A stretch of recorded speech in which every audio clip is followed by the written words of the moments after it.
ที่เขาก็เขาก็ให้รอคำสั่งจากทางจังหวัด ผมก็โอ้ตายแล้ว ไอเราก็อุตส่าห์เตรียมตัวเตรียมใจ เดี๋ยววันนี้เราต้องรีบนอนให้ได้ ก็เลยโทรเช็คไปที่ทางโรงพยาบาลนะฮะก็ปรากฏว่าทางโรงพยาบาลบอกก็ตามนั้นแหละค่ะนะฮะเพราะเดี๋ยวต้องรอให้ทางสาธารณสุขจังหวัดนั้นอนุมัติก่อนนะฮะเราก็มานั่งนึกในใจเฮ้ยยังต้องรอแบบอนุมัติเป็นล็อตๆเหรอนะฮะก็ไม่เป็นไรในคือทางโรงพยาบาลนะให้คำตอบแบบนั้นก็จบเราก็ทำตัวตามสบายเหมือนเดิมลันลาหาข้อมูลทำอันนู้นทำอันนี้นะฮะนอนมันตี 4 ตี 5เหมือนเดิมและคราวนี้ฮะปรากฏว่าวันนั้นเนี่ยแปลกมากเกือบจะตี 1แล้วผมง่วงก็เลยหลับดีกว่าก็เลยนอนหลับไปมาตื่นตอน7 โมงเช้ารอบหนึ่งเข้าห้องน้ำแล้วก็หลับแล้วสักพักมันคือความฝันนะฮะอันนี้บอกไว้ก่อนนะมันคือความฝันในฝันผมอะอยู่ๆหลวงพี่ท่านพระอาจารย์ภัสกรภูริวัฒโนนะฮะซึ่งเป็นพระพี่ชายผมเนี่ย ท่านก็เวลามาหาผมนะถ้าไม่เคาะประตูก่อนก็เปิดเข้ามาเลย คือเราก็ไม่ได้ว่าหรอกนะฮะเพราะว่ามันเป็นสิทธิ์ของท่านเราก็ให้เต็มที่หลวงพี่ท่านก็เปิดประตูเข้ามาปุ๊บแล้วก็มาตรงที่ผมนอนเลยแล้วก็ท่านก็บอกเฮ้ยตื่นแล้วก็เหมือนกับในฝันนะผมก็ตื่นมาลืมตาแล้วก็หลับ แล้วก็บิดคือทำตัวแบบท้องไม่รู้ร้อนอะ จะมาปลุกทำไมเสร็จปุ๊บเฮ้ยไอ้นี่ตื่นไปฉีดวัคซีนไปผมก็เฮ้ยคือประมาณนะเสร็จปุ๊บคือท่านไล่อ่ะพอท่านพูดคำว่าวัคซีนขึ้นมาผมก็ตื่นขึ้นมาเสร็จปุ๊บรีบคว้าโทรศัพท์เดินออกนอกห้องไปโทรข้างนอกเพราะข้างในมันไม่ค่อยมีสัญญาณก็เลยไปโทรข้างนอกตอนนั้นมีทั้งพี่ละอมีทั้งพี่แป๊วอยู่ตรงนั้นด้วยผมก็เอาตรงนี้ก็ได้วะกดโทรผมก็เลยโทรเช็คกับทางโรงพยาบาลก่อนตอนนั้นเป็นเวลา 9 โมงผมถ้าตามเวลาในการฉีดนะฮะของวันที่2เนี่ยคือผมมาคิว 9 โมงเช้าแต่วันนั้นผมตื่นที่หลวงพี่มาปลุก9 โมงประมาณ 9 โมงกว่า 9 โมง 10 9 โมง 20ประมาณนี้แล้วก็เดินไปโทรศัพท์เช็คทางโรงพยาบาลเสร็จปุ๊บเขาก็ต่อเข้าไปที่ห้องเป็นคลินิกวัคซีนก็เลยถามว่าเดี๋ยวนะครับของผมเดี๋ยวขออธิบายก่อนว่าเมื่อวานนี้พอดีโทรถามที่นครพิงค์เขาบอกว่าเขาหมดแล้ววัคซีนเขาหมดแล้วตอนนี้สามารถไปฉีดได้แล้วเหรอผมก็ยังไม่รู้นะว่าเขาเปิดไม่เปิดเขาบอกอ๋อไปฉีดได้เลยค่ะยังเหมือนเดิมเพราะว่าวัคซีนเนี่ยเหลือจากเมื่อวานเราก็ตกลงนี่สามารถไปฉีดได้แล้วใช่ไหมครับเขาก็บอกว่าใช่ค่ะผมล้างหน้า ไม่ได้อาบน้ำหัวฟูแบบนั้นเหมือนตามภาพแล้วจากนั้นก็ขับรถไปเลยรองเท้าแตะนาฬิกายังไม่ใส่เลยพอไปถึงเสร็จปุ๊บก็จอดรถคุณเชื่อไหมที่พืชสวนโลกพอจอดรถเนี่ยผมยังไม่แน่ใจเฮ้ยมันฉีดวัคซีนรถที่มาจอดนับคันได้ฮะไม่น่าเกิน20 คันคือลานมันกว้างมากลานกว้างแต่ไม่เกิน20 คันเฮ้ยเขาคือมันผิดวิสัยของการมาเข้าแถวเพื่อฉีดวัคซีนเข้าใจใช่ไหมฮะ พอถึงตรงนั้นเสร็จปุ๊บเราก็ใช่ป่าวะ ปิดประตูรถเดินไปหาเราเพราะไม่ทราบว่ามาฉีดวัคซีนครับอ๋อวัคซีนข้างในเลย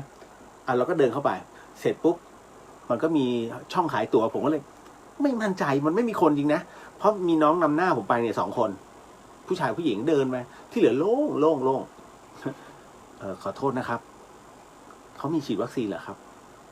อ๋อมีค่ะเราก็มีจริงๆนะครับ มันไม่มีคนเลยอ๋อข้างในเลยค่ะพี่เต็นท์ฟ้าๆน่ะเราก็เห็นโอเคไปเดินไปพอไปเสร็จปุ๊บเขาก็จะให้กรอกก่อนเป็น เหมือนกับเป็นสัญญานะฮะว่าจะฉีดเสร็จปุ๊บก็ไปวัดไปด่านที่2คือคนก็ไม่มีเจ้าหน้าที่นั่งตรงนั้น2 คนแบบกำลังจัดข้าวของกันอยู่ไปตรงที่วัดความดันก็มีเจ้าหน้าที่อยู่อีก2 คนนะฮะแล้วก็จากนั้นก็เป็นการกรอกแล้วก็ซักประวัติเป็นอะไรมาคะมีโรคอะไรไหมนั่นน่ะเสร็จปุ๊บก็ไปวุ่นวายกันตรงที่ผมไม่ได้เอายาไปด้วยเพราะเขาต้องโชว์ยาว่าเพื่อให้แพทย์วิเคราะห์ว่าได้ไม่ได้สุดท้ายเขาก็ดึงตัวผมไปเข้าห้องเย็นไปคุยกับแพทย์ แพทย์ก็เลยบอกว่าอ๋อตัวยาตัวนี้อ๋อได้เสร็จปุ๊บคุณหมอผมถามนี่ผมก็พูดไปเลยนะคุณหมอผมถามจริงนะผมเนี่ยไม่รู้จริงว่าวันนี้จะมีฉีดวัคซีนเพราะว่าผมโทรเช็คที่โรงพยาบาลเมื่อวานเนี่ยเขาบอกว่าไม่มีนะฮะก็คือตามเพจข่าวนะอ๋ออย่าว่าแต่คนไข้เลยค่ะหมอเองก็เพิ่งได้รับคำสั่งให้มาตอน9 โมง คือเอาว่าทั้งคนมาฉีดทั้งคุณหมอมาแบบงงอ่ะคือต้องมา แต่ทุกอย่างมันเป็นก็ไปได้ดีนะฮะเสร็จปุ๊บก็เดินเข้าไปในห้องฉีดวัคซีนนึกในใจคนต้องเยอะแน่เลยพอเข้าไปอ่ะโอ้โหคุณเอ้ยมีที่ฉีดมันจะมีทั้งหมดกัน4 โต๊ะถ้าไม่4ก็5เนี่ยแต่เปิด2 โต๊ะแล้วคนมารอเต็มเลยมีประมาณสัก8 คน มีประมาณ8 คนเอาเรียกว่าอย่าเผลอตดอ่ะ ได้ยินหมดอ่ะ มันเงียบมากแล้วพอเสร็จปุ๊บก็ฉีดแต่ละคนคือตอนแรกผมก็หวั่นเพราะว่ามีคุณลุงคนหนึ่งอ่ะก่อนหน้าผม2 คิวเหมือนแกไม่ได้ปรึกษาหมอมั้งแล้ว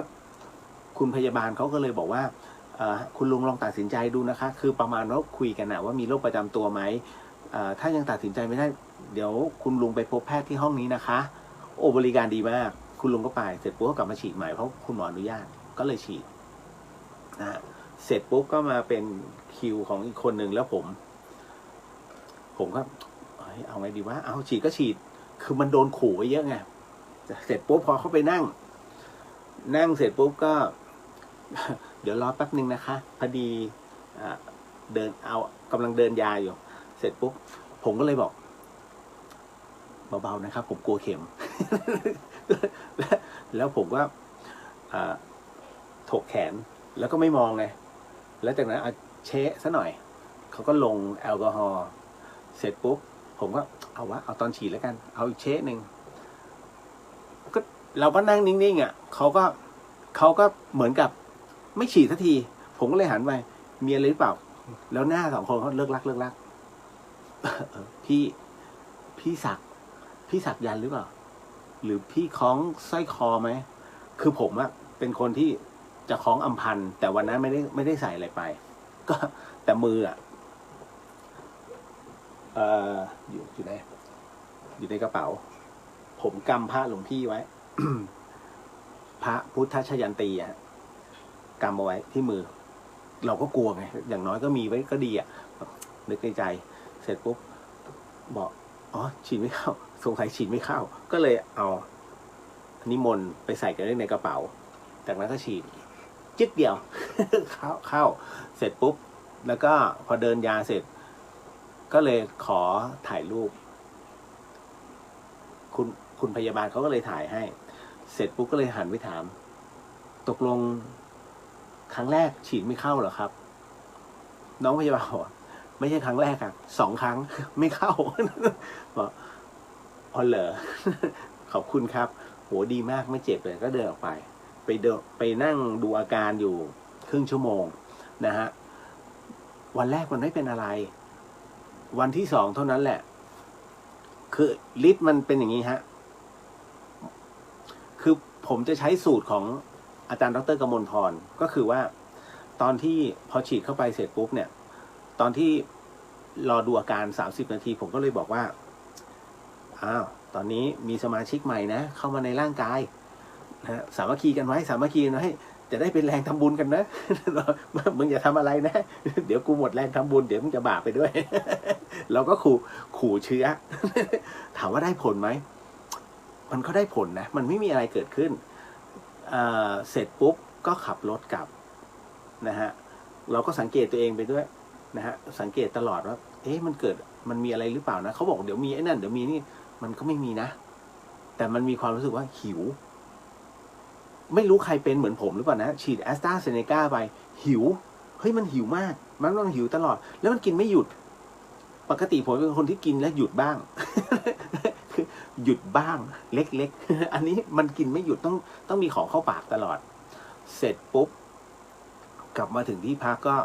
ลงนอนก็ดื่มน้ำตามที่หลายๆท่านได้แนะผมเอาไว้ผมก็เลยดื่มน้ำเยอะๆเสร็จปุ๊บก็อัดพารา2 เม็ดแล้วก็มันนั่งนึกในใจเฮ้ยกินพารา2 เม็ดเป็นไรปะวะ คือผมเนี่ยเป็นคนที่ถ้าไม่ได้กินพาราเนี่ยมาประมาณ 6-7 ปีเพราะว่ายาพาราเซตามอลเนี่ยนะฮะมันจะเป็นสารตกค้างนะคือจริงๆเนี่ยแล้วผมเป็นคนที่ชอบถามเภสัชนะฮะเพราะว่ามีน้องๆพอสวไงนะฮะที่เป็นหมอเดินเท้าอ่ะก็จะถามน้องที่เป็นเภสัชพี่ถามจริงยาที่มันขายกันอ่ะที่จะเป็นพาราเซตามอลทั้งหลายนี่นู่นนั่นอ่ะถามจริงนะพี่รู้ว่าแป้งมันเยอะกว่าตัวยาแต่อยากรู้ว่ายี่ห้อไหนที่มันใส่ตัวยาเยอะน้องเขาก็บอกมาแล้วปรากฏว่าผมมีไอ้อันนั้นพอดีก็เลยกินผมว่าอ๋อไอ้นี่คือตัวยาที่เป็นยี่ห้อเดียวไม่บอกออกอากาศนะ เดี๋ยวมันไปกระทบยี่ห้ออื่นเขานะฮะปรากฏว่ายี่ห้อเนี้ยจะใส่ตัวยาพาราเซตามอลมากกว่ายี่ห้ออื่นก็เลยกินไปแต่ผมว่ามีพาราของอเมริกันนะอันนั้นของเขายาแท้มันจะมีรสเปรี้ยวๆไม่ขมนะฮะพอเสร็จปุ๊บเนี่ยอัดเข้าไปก็คือพักแหละดื่มน้ำไปพักไปแล้วก็เข้าห้องน้ำบ่อยๆเพราะมันปวดฉี่อ่ะอัดน้ำเป็นลิตรเลยเสร็จปุ๊บก็ไม่มีอะไรวันที่2ไม่มีอะไรมีเมื่อวันอาทิตย์มันเริ่มล้ามันเริ่มปวดแล้วแขนยกครับจะไม่ค่อยขึ้นนะฮะเมื่อวานนี้มันมาหนักตอนที่มันมาหนักตรงหัวนิดแล้วก็ไม่ได้เป็นอะไรแล้วนะฮะวันนี้ก็คือดีขึ้นแต่ถามว่ามันยังขาดไหมมันก็ยังขาดถ้าเราเกร็งแขนนะมันก็ยังนิดนึงแต่ผมว่ามันคงที่แล้วนะฮะก็เลยมีความรู้สึกว่าโอเคแต่จริงๆแล้วถามว่าโอเคไหมไม่โอเคที่ไม่โอเคเพราะว่าเขาบอกว่าใช้คำว่าเขาบอกว่าเพราะหลังจากที่ผมดูคลิปมาตลอดอ่ะศึกษามาตลอดแอสตราเซเนกาเนี่ยมันต้องดูอย่างน้อย7 วันถึง1 เดือนคือสังเกตตัวเองอ่ะ7 วันถึง1 เดือนว่ามันจะมีผลข้างเคียงไหมเพราะฉะนั้นอันเนี้ยมันยังไม่ครบ ถ้าครบคือวันศุกร์คือ7 วันนะฮะถึงจะวางใจผมก็จะระวังตัวเองตลอดนะฮะบางคนบอกโอ้ยพี่ไม่รอไฟอย่าพึ่งถ้าคุณรู้เบื้องหลังคุณจะหนาว พูดออกอากาศไม่ได้เพราะเพิ่งสั่งเข้ามา ไม่พอดีเดี๋ยวผมต้องขอ แสดงความเสียใจกับเพื่อนผมด้วยนะฮะเพราะว่าน้องสาวเพื่อนผมเสียชีวิตที่สวิสเมื่อคืนนี้นะครับก็ขอแสดงความเสียใจด้วยกับเขาแต่เป็นการเขาเป็นมะเร็งนะฮะเขาเป็นมะเร็งแต่พอดีว่าวันนี้ได้คุยกันปรากฏว่าเขาไม่ได้เสียเพราะมะเร็งเขาเสียเพราะวัคซีน วัคซีนยี่ห้ออะไรไม่ตอบนะฮะไม่ตอบแต่ว่าทุกอย่างมันมีเอฟเฟกต์นั่นแหละครับเอาล่ะพอมาถึงตรงเนี้ยนะฮะก็เลยผมเลยมาเขียนไงว่าเอ๊ะมันเป็นเพราะว่าพุทธคุณของอันนี้ในเรื่องของพระก่อนนะฮะที่ฉีดไม่เข้าหรือว่ามันเป็นเพราะผมเกร็งแขนอันนี้ให้พิจารณาเองแต่พอผมเอาพระไปวางนิมนต์ลงกระเป๋าก็ฉีดเข้านะครับให้นึกเป็นหลักวิทยาศาสตร์ก่อนว่าเราเกร็งหรือเปล่าเพราะกล้ามเนื้อมันจะแข็งตัวถูกไหมแล้วเข็มมันเบอร์เล็กไงนะฮะ กับอันที่สองเนี่ยที่ปฏิเสธไม่ได้ ก็คือหลวงพี่ภัสกรนะฮะเอาจริงนะผมก็ไม่รู้หรอกว่ามันจะมีการฉีดเกิดขึ้น ถ้ากลับไปดูใน Facebook ผมอะจะเห็นฮะว่าวันที่วันที่30ใช่ไหมนั่นแหละมันจะมีเพจอันนึงที่ป่าวันที่1ดิที่ผมแปะเอาไว้อะว่าหลังใครที่นัดหลังจากเนี้ยให้รอนัดเพราะว่าหมดแล้ววัคซีนหมดลองดูได้ฮะเพราะฉะนั้นเนี่ยมันมีหลักฐานพร้อมแล้วคราวนี้พอวันที่2ก็จะเห็นภาพผมฉีดวัคซีนนั่นนะเพราะว่าหลวงพี่มาบอกแล้วก็เลยต้องโชว์เช็คไงว่าหรือเราคิดไปเองตอนแรกผมคิดไปเองว่าอยู่ๆหลวงพี่มาเข้าฝันแล้วก็เลยโทรเช็คนั่นดูความเป็นไปได้นั่นคือสิ่งที่มันเกิดขนลุกเลยนะฮะสิ่งที่มันเกิดขึ้นมันคือความจริงนะฮะที่ผมก็ถ่ายทอดลงไปตรงนั้นบางคนบอกเวอร์เปล่ามันไม่ได้เวอร์ไม่ได้รู้มาก่อนเลยผมคงรู้ว่าทางจังหวัดเดี๋ยวขออย่างเงี้ยแล้วเดี๋ยวกูจะได้บอกคนในโซเชียลว่าเป็นอย่างนี้ไม่นะฮะมันก็เลยเป็นอย่างนั้นแหละอย่างที่เห็นนะครับ อันนี้ไว้พิจารณากันเอาเองนะครับ ต่อมาวันนี้เหตุการณ์เกิดขึ้นนะครับคือผมเป็นคนที่นอนดึกแต่ว่าเมื่อคืนนี้ก็เช่นกันเมื่อคืนนี้ด้วยอาการที่มันล้าตรงศีรษะก็จะนอนอยู่เรื่อยๆแล้วก็ดื่มน้ำนอนแล้วก็ดื่มน้ำมันก็จะหลับตื่นนะฮะจนกระทั่งมันมีความรู้สึกสักประมาณตี 5กว่านะฮะตี 5กว่าหลวงพี่มาคือมันอยู่ในช่วงสลึมสลือแล้วหลวงพี่ท่านมาหลวงพี่ภัสกร นะฮะผมก็จะปัดเศษว่าเป็นมาในฝันนะฮะมาในฝันเฮ้ยตื่นขโมยขึ้นท่านบอกอย่างนี้ขโมยขึ้นขโมยเข้าธรรมสถานผมก็ตื่นเลยพอคือท่านมาแบบถ้าใครที่เคยเห็นหลวงพี่ภัสกรเดินท่านจึงเดินอย่างนั้นเลยฮะเดินจีวรปิวเข้ามาเลยปุ๊บแล้วก็ปลุกเลยหน้านิ่งๆแต่เสียงดุนั่นคือท่านผมพอตื่นขึ้นมาเสร็จปุ๊บก็ไม่ได้อามาเทิงอะไรก็พุ่งออกไปเลยพอพุ่งออกไปเสร็จปุ๊บเนี่ยไอ้มูมันเห่าอยู่ผมก็ออกไปดูมีคุณลุงคนใช้คำว่าคุณลุงคนหนึ่งแล้วกันนะฮะกำลังจะเดินล้อเคียงออกไปเขาคือที่มือเนี่ยไม่ได้ขนอะไรไปเพราะว่าน่าจะโดนไอ้มูสกัดไปก่อนนะแล้วพอผมออกไปจากประตูเสร็จปุ๊บไอ้มาม่านะฮะหมาผู้แซงทำเป็นฮีโร่ตัวที่2 ไอ้มาม่ามันตัวเมีย มันเข้าไปตรงไอ้มูแล้วก็วิ่งมาหาผมมารับหน้าเป็นหมาเป็นหมาเอาหน้า แล้วเราก็เดินไปเสร็จปุ๊บเขาก็เห็นเขาก็เลยเดินอ้อมไปตรงด้านหลังซึ่งเป็นถนนหมู่บ้านผมก็เลยถามไปว่ามีอะไรหรือเปล่าครับเขาก็บอกว่าไม่มีนะฮะแล้วก็บ่นฉลาดนักนะมึงเนี่ยพูดอย่างนี้เขาหมายถึงไอ้มู หมานะฉลาดนักนะมึงประมาณว่ามันเห่าคือหมาเห่าไล่คนกับหมาเห่ารับคนไม่เหมือนกันหมาเห่ารับคนเป็นไงยังมอไซค์ผ่านเงี้ยมันจะหยุดนะฮะแต่ถ้าสมมุติว่าหมาที่อื่นเห่าหรือหอนมันก็จะหอนหรือเห่ารับแต่ถ้าห้องอันนี้เห่าไล่มันหมายถึงว่ามันกำลังเผชิญหน้ากับอะไรบางอย่างหรือมันกำลังต้องการจะบอกคือต้องถ้าเลี้ยงหมาต้องสังเกตเสียงมัน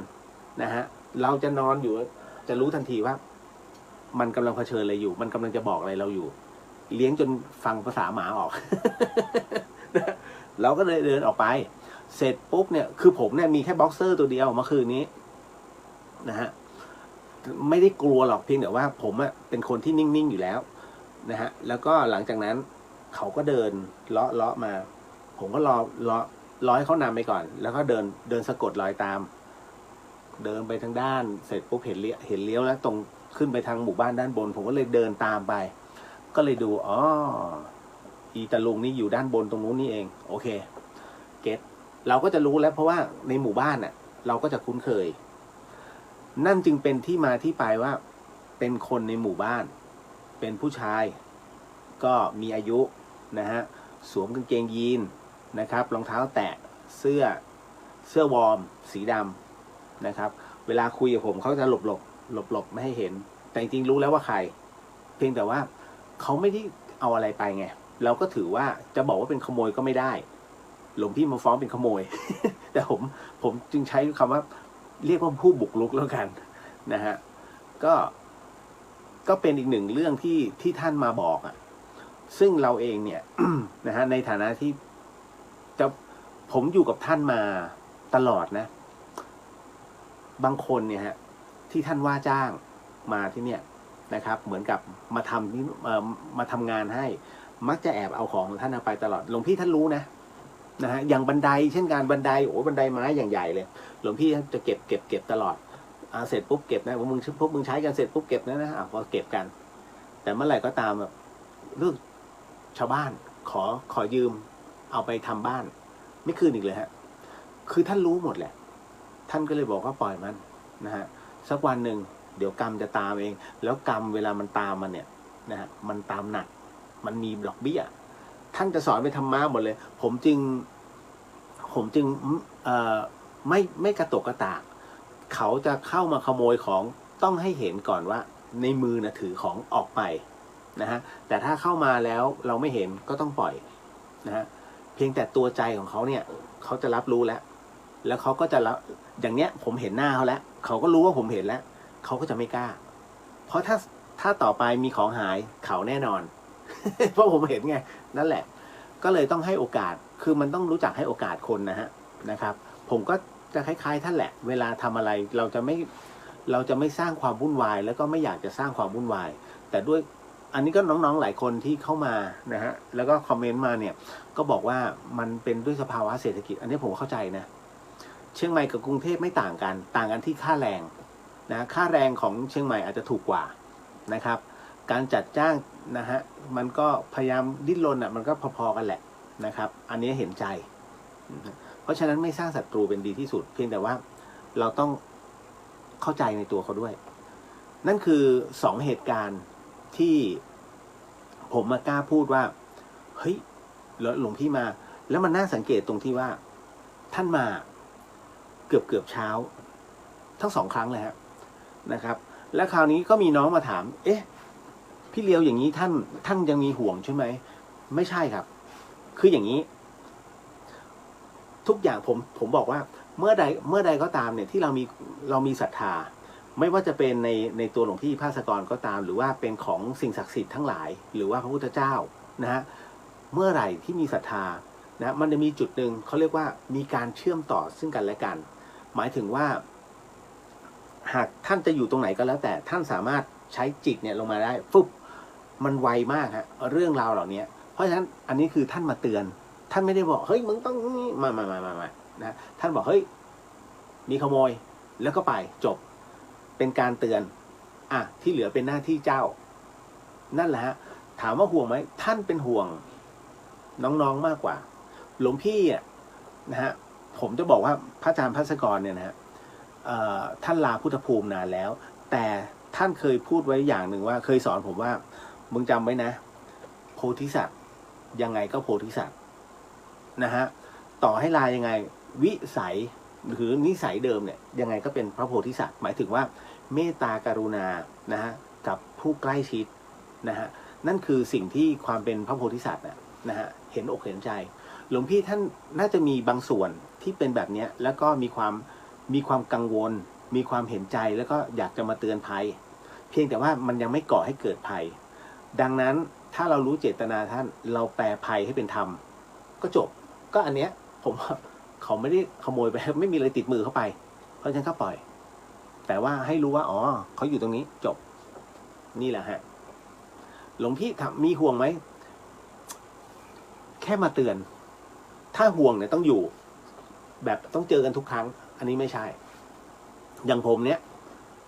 เฮ้ยจะไปฉีดวัคซีนท่านก็มาเตือนไปมึงไปฉีดวัคซีน ผมยังไม่รู้เลยว่ามันมีฉีดวัคซีนที่สองเนี่ยฮะมันก็เป็นอะไรที่แปลกนะครับเพราะฉะนั้นเรื่องนี้จบ ก็เดี๋ยวขออนุญาตทักทายญาติธรรมก่อนนะครับ แล้วก็วันนี้ก็ไปหาหมอผินเดี๋ยวค่อยพูดให้ฟังเดี๋ยวเล่าให้ฟังเนาะนะฮะคุณมิตรชัยสวัสดีครับพี่เลียวผมก็ฉีดแอสตราครับเป็นไข้2 วันเห็นว่าการเป็นไข้หรือเอฟเฟกต์มันเหมือนกับเป็นเรื่องของการเดินยาป่ะเร็วเกินไปหรือช้าเกินไปอันนี้ผมไม่มีความรู้นะฮะต้องบอกต้องแค่ตั้งสมมุติฐานลิตเติ้ลโฮปสวัสดีครับพี่เลียวสวัสดีค่ะมาจูราสีชมพูสวัสดีค่ะสวัสดีครับผมคุณสาวินีสวัสดีค่ะสวัสดีครับผมนะฮะคุณจันยาสวัสดีครับคุณเดียวสวัสดีครับนะฮะเบนมาทักทายค่ะสวัสดีค่ะอเมริกาเป็นไงเข็มที่3โดนยัง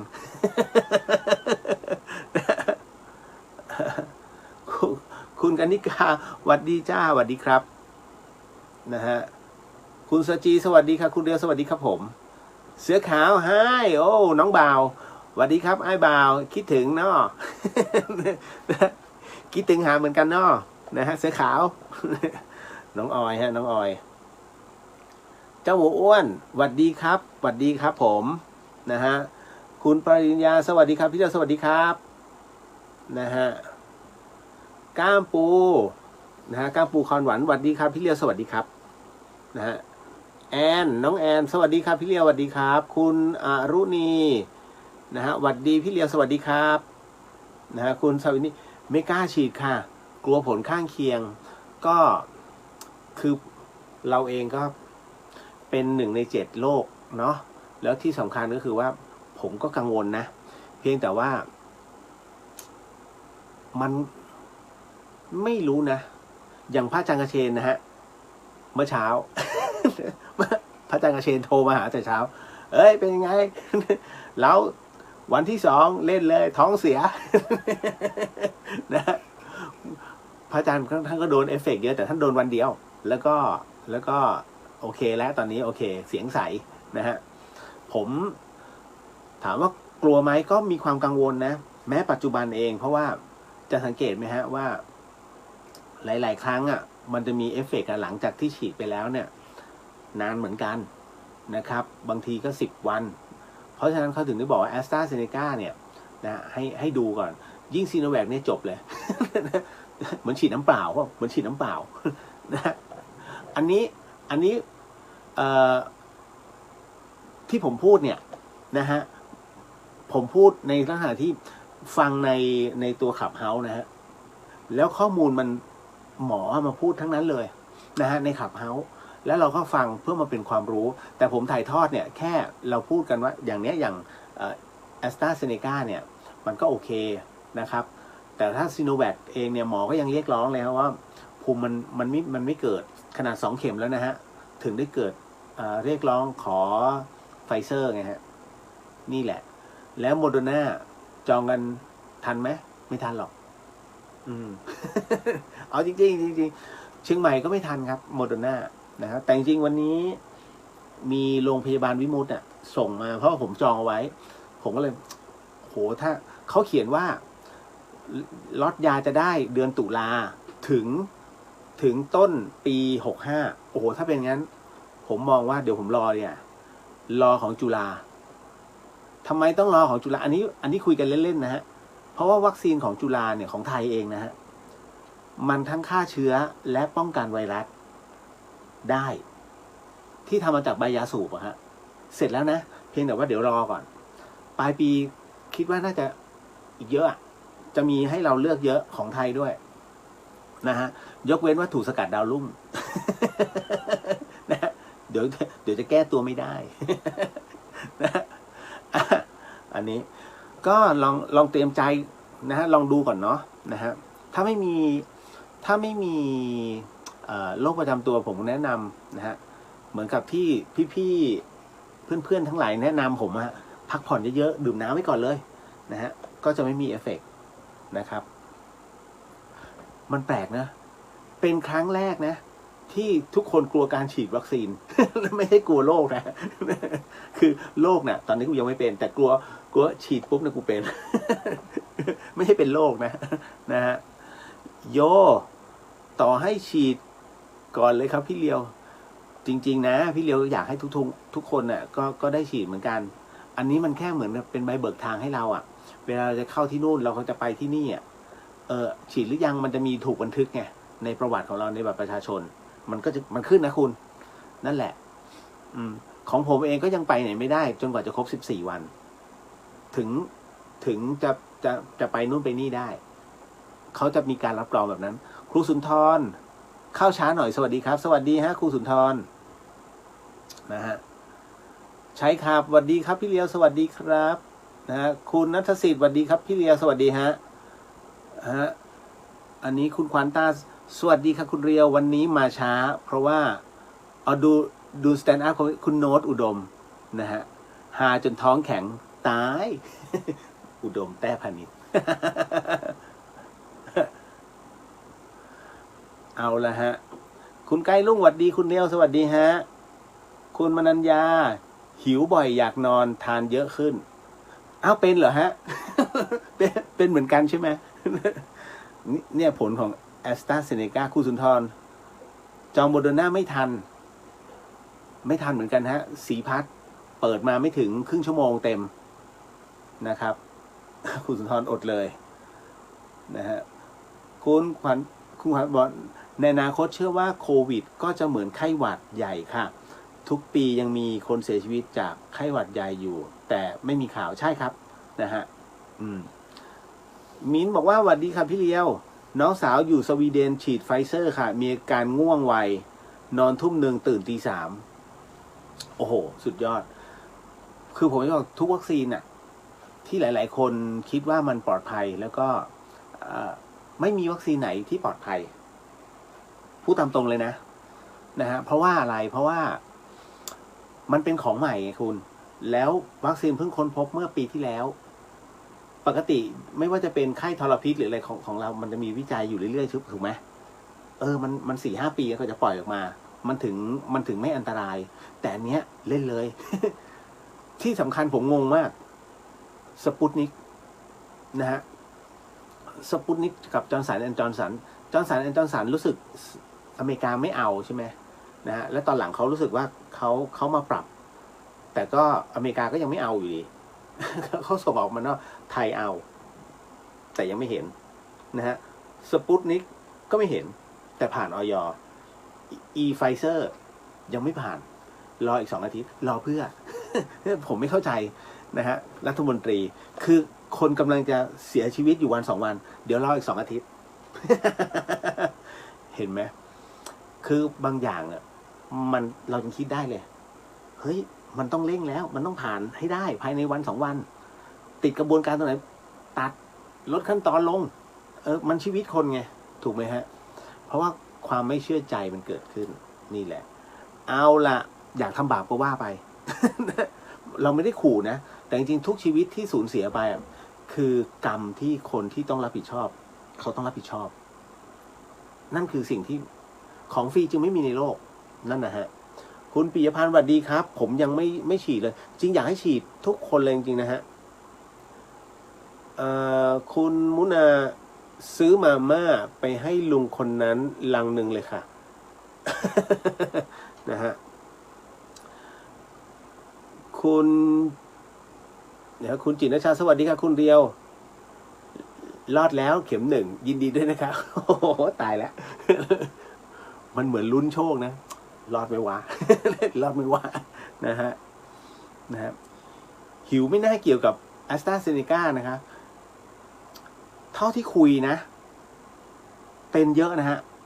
เขาบอกตื่นมาเนี่ยโหกินกระจายทั้งที่เป็นคนที่ไม่กินมันหิวจริงๆนะนะฮะบอกอักษรย่อก็ได้ไหมคะเป็นวิทยาทานวัคซีนใช่ไหมฮะ ถ้าบอกปุ๊บรู้เลยบอกก็ได้คือพอดีน้องสาวเพื่อนผมที่เสียชีวิตที่สวิตนะฮะฉีดไฟเซอร์ เส้นโลหิตแตกน่าจะเป็นเพราะว่าไม่รู้นะว่ามันไปทำปฏิกิริยาเพราะน้องเขาเป็นมะเร็งอยู่แล้วนะครับอันนั้นน่ะอันนี้ก็บอกก็นี่ยังผมว่าจะคุยกับเขาว่าแล้วตกลงศพจะเอามายังไงก็เห็นบอกว่าจะเผาวันพฤหัสที่สวิตนะฮะต่อมาเห็นไหมมันมีคือทุกอย่างมีเอฟเฟกต์ใครบอกว่าดีที่สุดมันก็ต้องดูมันแล้วแต่นะฮะคุณกนิกาวัดดีตอนดึกค่ะ สวัสดีครับนะฮะอันนี้คุณจิ๊บวัดดีจ้าคุณเลียวคุณมุนาบอกดีขึ้นแล้วเหรอครับดีขึ้นแล้วครับคุณโกงวัดดีค่ะครับพี่เลียววัดดีครับ คุณสุวรรณยาวัดดีจ้าคุณปฐมพรวัดดีค่ะสวัสดีครับผมนะฮะเดี๋ยวนะฮะมันชอบพูดไปพูดมาเดี๋ยวคุณชายชาสวัสดีครับนะฮะแล้วก็มาเป็นคุณกุญชยามาแล้ว สวัสดีค่ะสวัสดีครับนะฮะก็ดีว่าไม่ล้มหมอนนอนเสือไปก่อนผมอะนะฮะคุณพัชราพรสวัสดีค่ะคุณเลียวอยู่กรุงเทพพื้นที่สีแดงยังไม่ได้ฉีดวัคซีนเลยค่ะไม่อยากออกบ้านแล้วจริงๆนะตอนนี้เห็นบอกว่าต้องใส่แมสถึง2 ชั้นเวลาไปไหนเพราะว่ามันกลายเป็นเดลต้าแล้วอะนะโอ้โหน่ากลัวจริงๆนะผมเองก็ยังไม่กล้าเลยนะให้ลงกรุงเทพตอนนี้เอาจริงนะไม่กล้า นะฮะกุ๊บกิ๊บทักทายยามดึกพี่เลียวสวัสดีครับผมคุณนกสวัสดีค่ะคุณเลียวรอดูค่ะหายไปหลายวันขอให้คุณเลียวสุขภาพแข็งแรงขอบพระคุณครับก็โอเค นะไปนู้นไปนี่ได้ฮะเพราะว่าเดี๋ยววันเสาร์ก็กล่าวว่าจะผมไม่แน่ใจว่าอมก๋อยเปิดป่ะจะไปสำรวจพื้นที่นิดนึงไปสำรวจโรงเรียนอะไปแค่สอบถามแล้วก็กลับนะฮะคุณย่าสวัสดีค่ะคุณเรียวเปิดขึ้นมาก็จอดำเป็นอะไรอะคะเมื่อไหร่ไออะไรนะ YouTube อะฮะคุณย่าสโนขอบพระคุณมากหลายคนไม่รู้จักลำไยคริสตัล นี่นะของคุณย่าสโนเป็นผู้ที่ส่งมาให้ผมเฮ้ยคุณลำไยคริสตัลอร่อยมากตอนแรกอะคือคุณย่าส่งมาพร้อมกับลังศาสตร์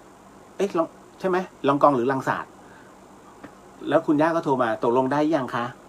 อ๋อได้แล้วครับคุณย่ามันเน่าสักครึ่งกล่อง ไม่ครึ่งค่อนหนึ่งอะไอ้ลองกองอะนั่นอะผมก็นึกว่าอันนั้นแต่คุณย่าบอกไม่ใช่มันจะมีอีกอันนึงนะลองแกะดูผมก็ไม่รู้ไงแล้วก็คุณย่าบอกว่าวิธีการแกะมันก็คือเอาเม็ดมันเข้าไปแล้วกัดมันจะดังเปาะแล้วก็แกะแล้วลองชิมดูรสชาติจะเหมือนเงาะแล้วก็เหมือนลำไยผสมกันผมก็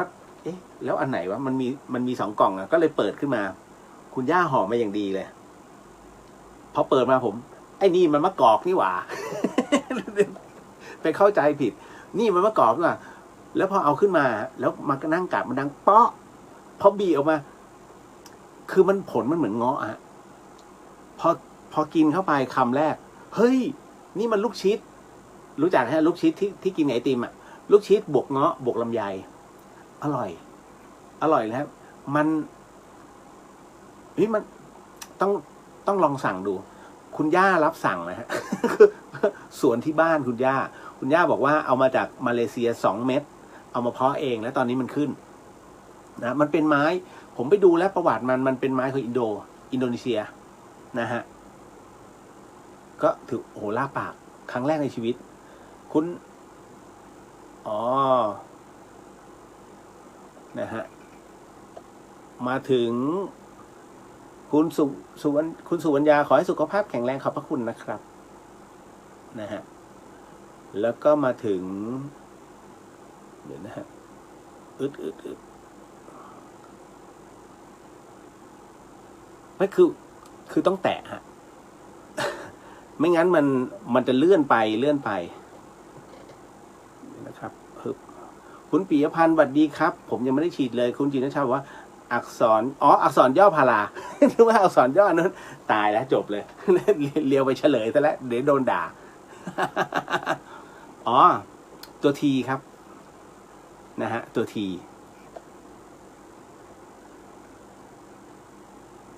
ให้รางวัลมูมูไหมให้ครับมูมูเล่นผมเอาเพดิกรีให้เขาผสมรสต่างๆมาผสมแล้วก็เอาไปมูมู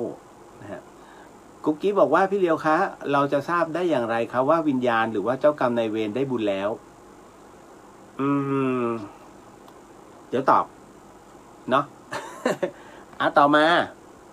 แป๊บหนึ่งนะฮะคนเมืองไทยดูแลสุขภาพด้วยนะครับท่านพี่ขอบพระคุณมากฮะท่านน้องเดี๋ยวพรุ่งนี้จะโทรหานะฮะคนเมืองไทยนะครับต่อมาคุณขวัญตาบอกว่าที่เบลเยียมของจอร์นสันฉีดแค่เข็มเดียวแค่ป้องกัน 60% ค่ะที่นี่เขาเอาไว้ฉีดเด็กและวัยรุ่นที่นี่เลือกไม่ได้ค่ะรัฐจัดสรรให้เสร็จโอ้โหสุดยอดที่นี่ของเราก็เลือกไม่ได้อะ รัฐจัดสรรให้ของดีไว้ขาย จะโดนเลยไหมเนี่ยคุณเลียวครับเขาเรียกคุณเลียวเข้าไปพบครับ จบเลยเบนว่าฉีดไฟเซอร์มาค่ะที่อเมริกาเขาบอกว่ามีผลข้างเคียงแต่เขาก็บอกว่าประโยชน์มากกว่าโทษไม่ได้ปิดบังแล้วก็ให้เลือกฉีดกันเองค่ะโอ้ดีมากคือของแท้ไม่ควรปิดบังนะฮะก็เข้าใจอเมริกาผมถึงได้บอกว่ามันก็แปลกนะเมืองพุทธนะฮะเมืองพุทธเราเนี่ยฆ่าพ่อฆ่าแม่ทุกวันของเมืองนอกเนี่ยไม่ค่อยจะถือพุทธแต่ไม่ค่อยมีข่าวฆ่าพ่อฆ่าแม่ เนี่ยมันเป็นเรื่องที่แปลกนะเดี๋ยวพี่เราตอบกุ๊กกิ๊บก่อนกุ๊กกิ๊บเวลาที่เราตรวจน้ำนะฮะ แล้วกุ๊กกิ๊บมีความสบายใจไหมนะฮะเวลาพระท่านสัพพีให้นะฮะพระท่านยะถาให้ผีสัพพีให้คนนะฮะเวลาท่านยะถาเสร็จปุ๊บเนี่ยแล้วก็หลังจากนั้นสัพพีเสร็จปุ๊บแล้วพอเสร็จปุ๊บท่านไปแล้วเรากลับบ้าน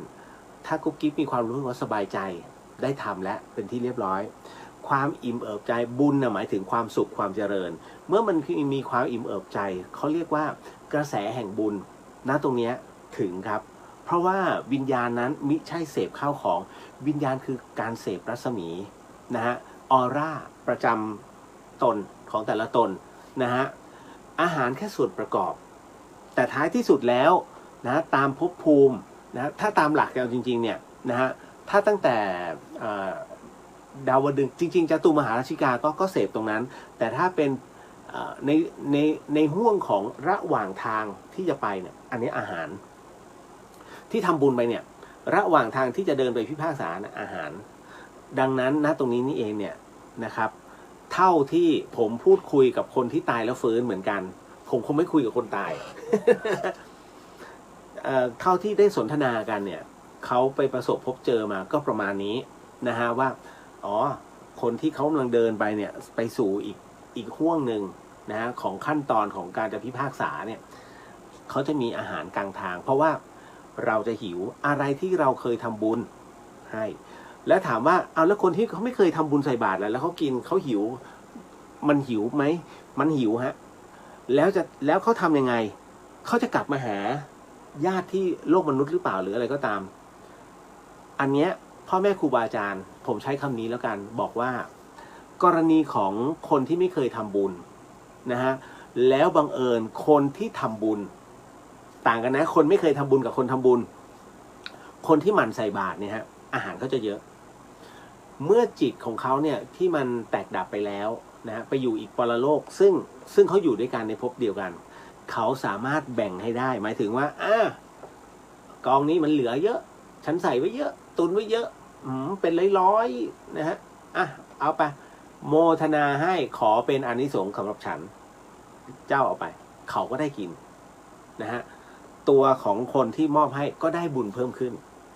เขาเรียกว่าความเมตตาเกื้อหนุนซึ่งกันและกันมีทุกภพทุกภูมิฮะนั่นแหละ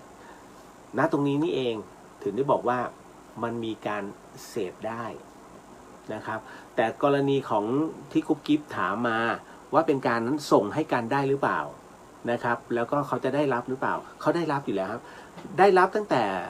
เราโมทนาให้นะฮะดังนั้นเนี่ยเรื่องวิญญาณไม่ต้องห่วงนะครับขอให้ทำอย่างเต็มใจพอแล้วไม่ใช่ทำเสียเปล่าทำเสียเปล่าก็ได้นะครับเพียงแต่ว่าตัวเราจะไม่ค่อยได้เพราะว่า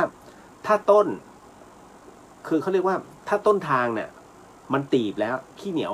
ถ้าต้นทางมันขี้เหนียวนะฮะอีกปลายทางก็ได้แบบกระเม็ดกระแหม่ แต่ถ้าต้นทางใจกว้างให้มันก็จะเป็นท่อน้ำเลี้ยงขนาดใหญ่แค่นั้นเลยฮะ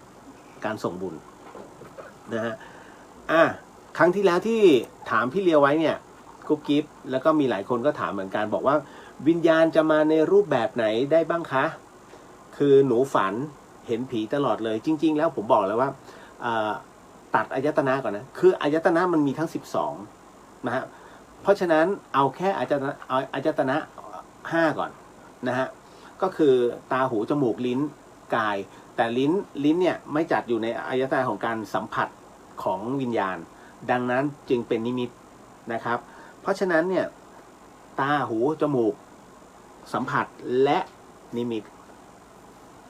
อันนี้ทั้งหมดทั้งมวลเราจะรับรู้ทันทีนั่นคือวิญญาณจะมาแบบนั้นนะฮะเพราะอะไรก็เพราะว่าทั้งหมดทั้งมวลเนี่ยนะฮะอย่างที่บอกไป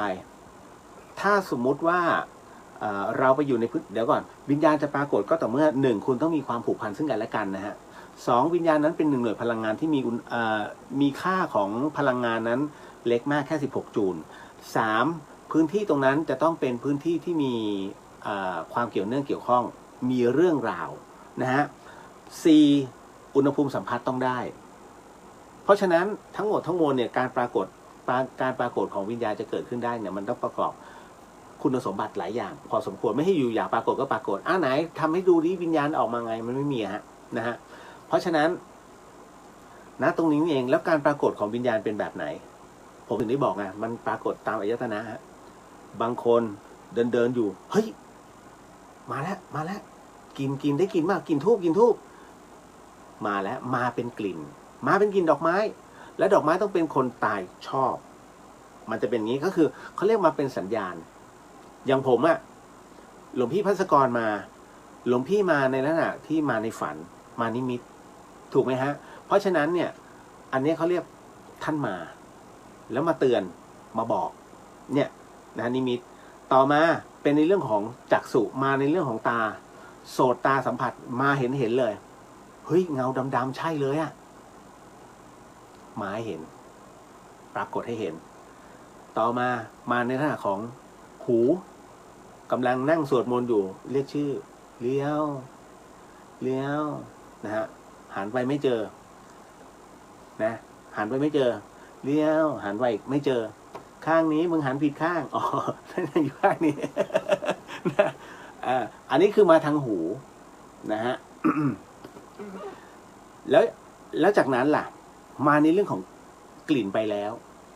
ถูกไหมฮะเพราะฉะนั้นในเรื่องของการสัมผัส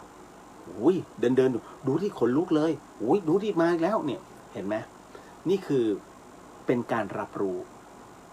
นะฮะว่าเขามาแล้วแต่มันต้องมีระยะเวลามันมีเรื่องมีราวด้วยไม่ให้อยู่แล้วคิดไปเองอุ้ยดูขนลุกมึงปวดท้องอะไร ประมาณมาปิดแอร์ประมาณนี้นะฮะเพราะฉะนั้นเนี่ยมันต้องดูอะไรหลายๆอย่างประกอบนะเวลา คือเรื่องราวประเภทนี้นะฮะหลายคนไปกลัวผมบอกไม่ต้องกลัวเล็กมากเขาอะการปรากฏของเขา1 ครั้งเขาต้องได้ผลนะการปรากฏแบบไหนถึงวิญญาณไม่ค่อยลงทุนมาในฝันเวลาเราฝันเนี่ยมันไปอยู่ในมิติเดียวกันไม่ต้องเปลืองกำลังแต่ถ้าจะมาเตือนกันเนี่ยหมายถึงว่าอยู่ๆเห็นมาผ่านหน้ารถเนี่ยให้ตกใจเล่นๆให้เบรกเล่นๆเสียกำลังบุญนะฮะการปรากฏกาย1 ครั้งวิญญาณใช้กำลังบุญเยอะเหมือนกันการปรากฏกาย1 ครั้งเขาต้องนั่นคือการลงทุนเมื่อลงทุนแล้วต้องได้ผลคืนนั่นคือมาเตือนเราเพราะฉะนั้นพรุ่งนี้ก็ไปทำบุญให้เป็นการต่อให้เขา ต่อยอดรัศมีให้นะเพราะฉะนั้นอย่างที่ถามไว้ว่าวิญญาณมาในรูปแบบไหนตอบแล้วนะฮะเพราะฝันตลอดนี่คือหนึ่งใ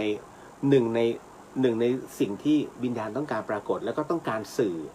นะฮะให้เราได้รับรู้นั่นเองไม่ต้องไปกลัวนะเขาเล็กมากดวงวิญญาณอ่ะที่มาเป็นในหนังเพอร์เจอร์บอกเลยนะฮะบอกตามตรงนะอย่างผมอะ เจอประมาณถ้าเบ็ดเสร็จเลยนะเอาจริงๆรวมทั้งเปรตด้วยแล้วก็ประมาณ10 กว่าครั้งไม่เอาข้างถนนนะเอาแบบ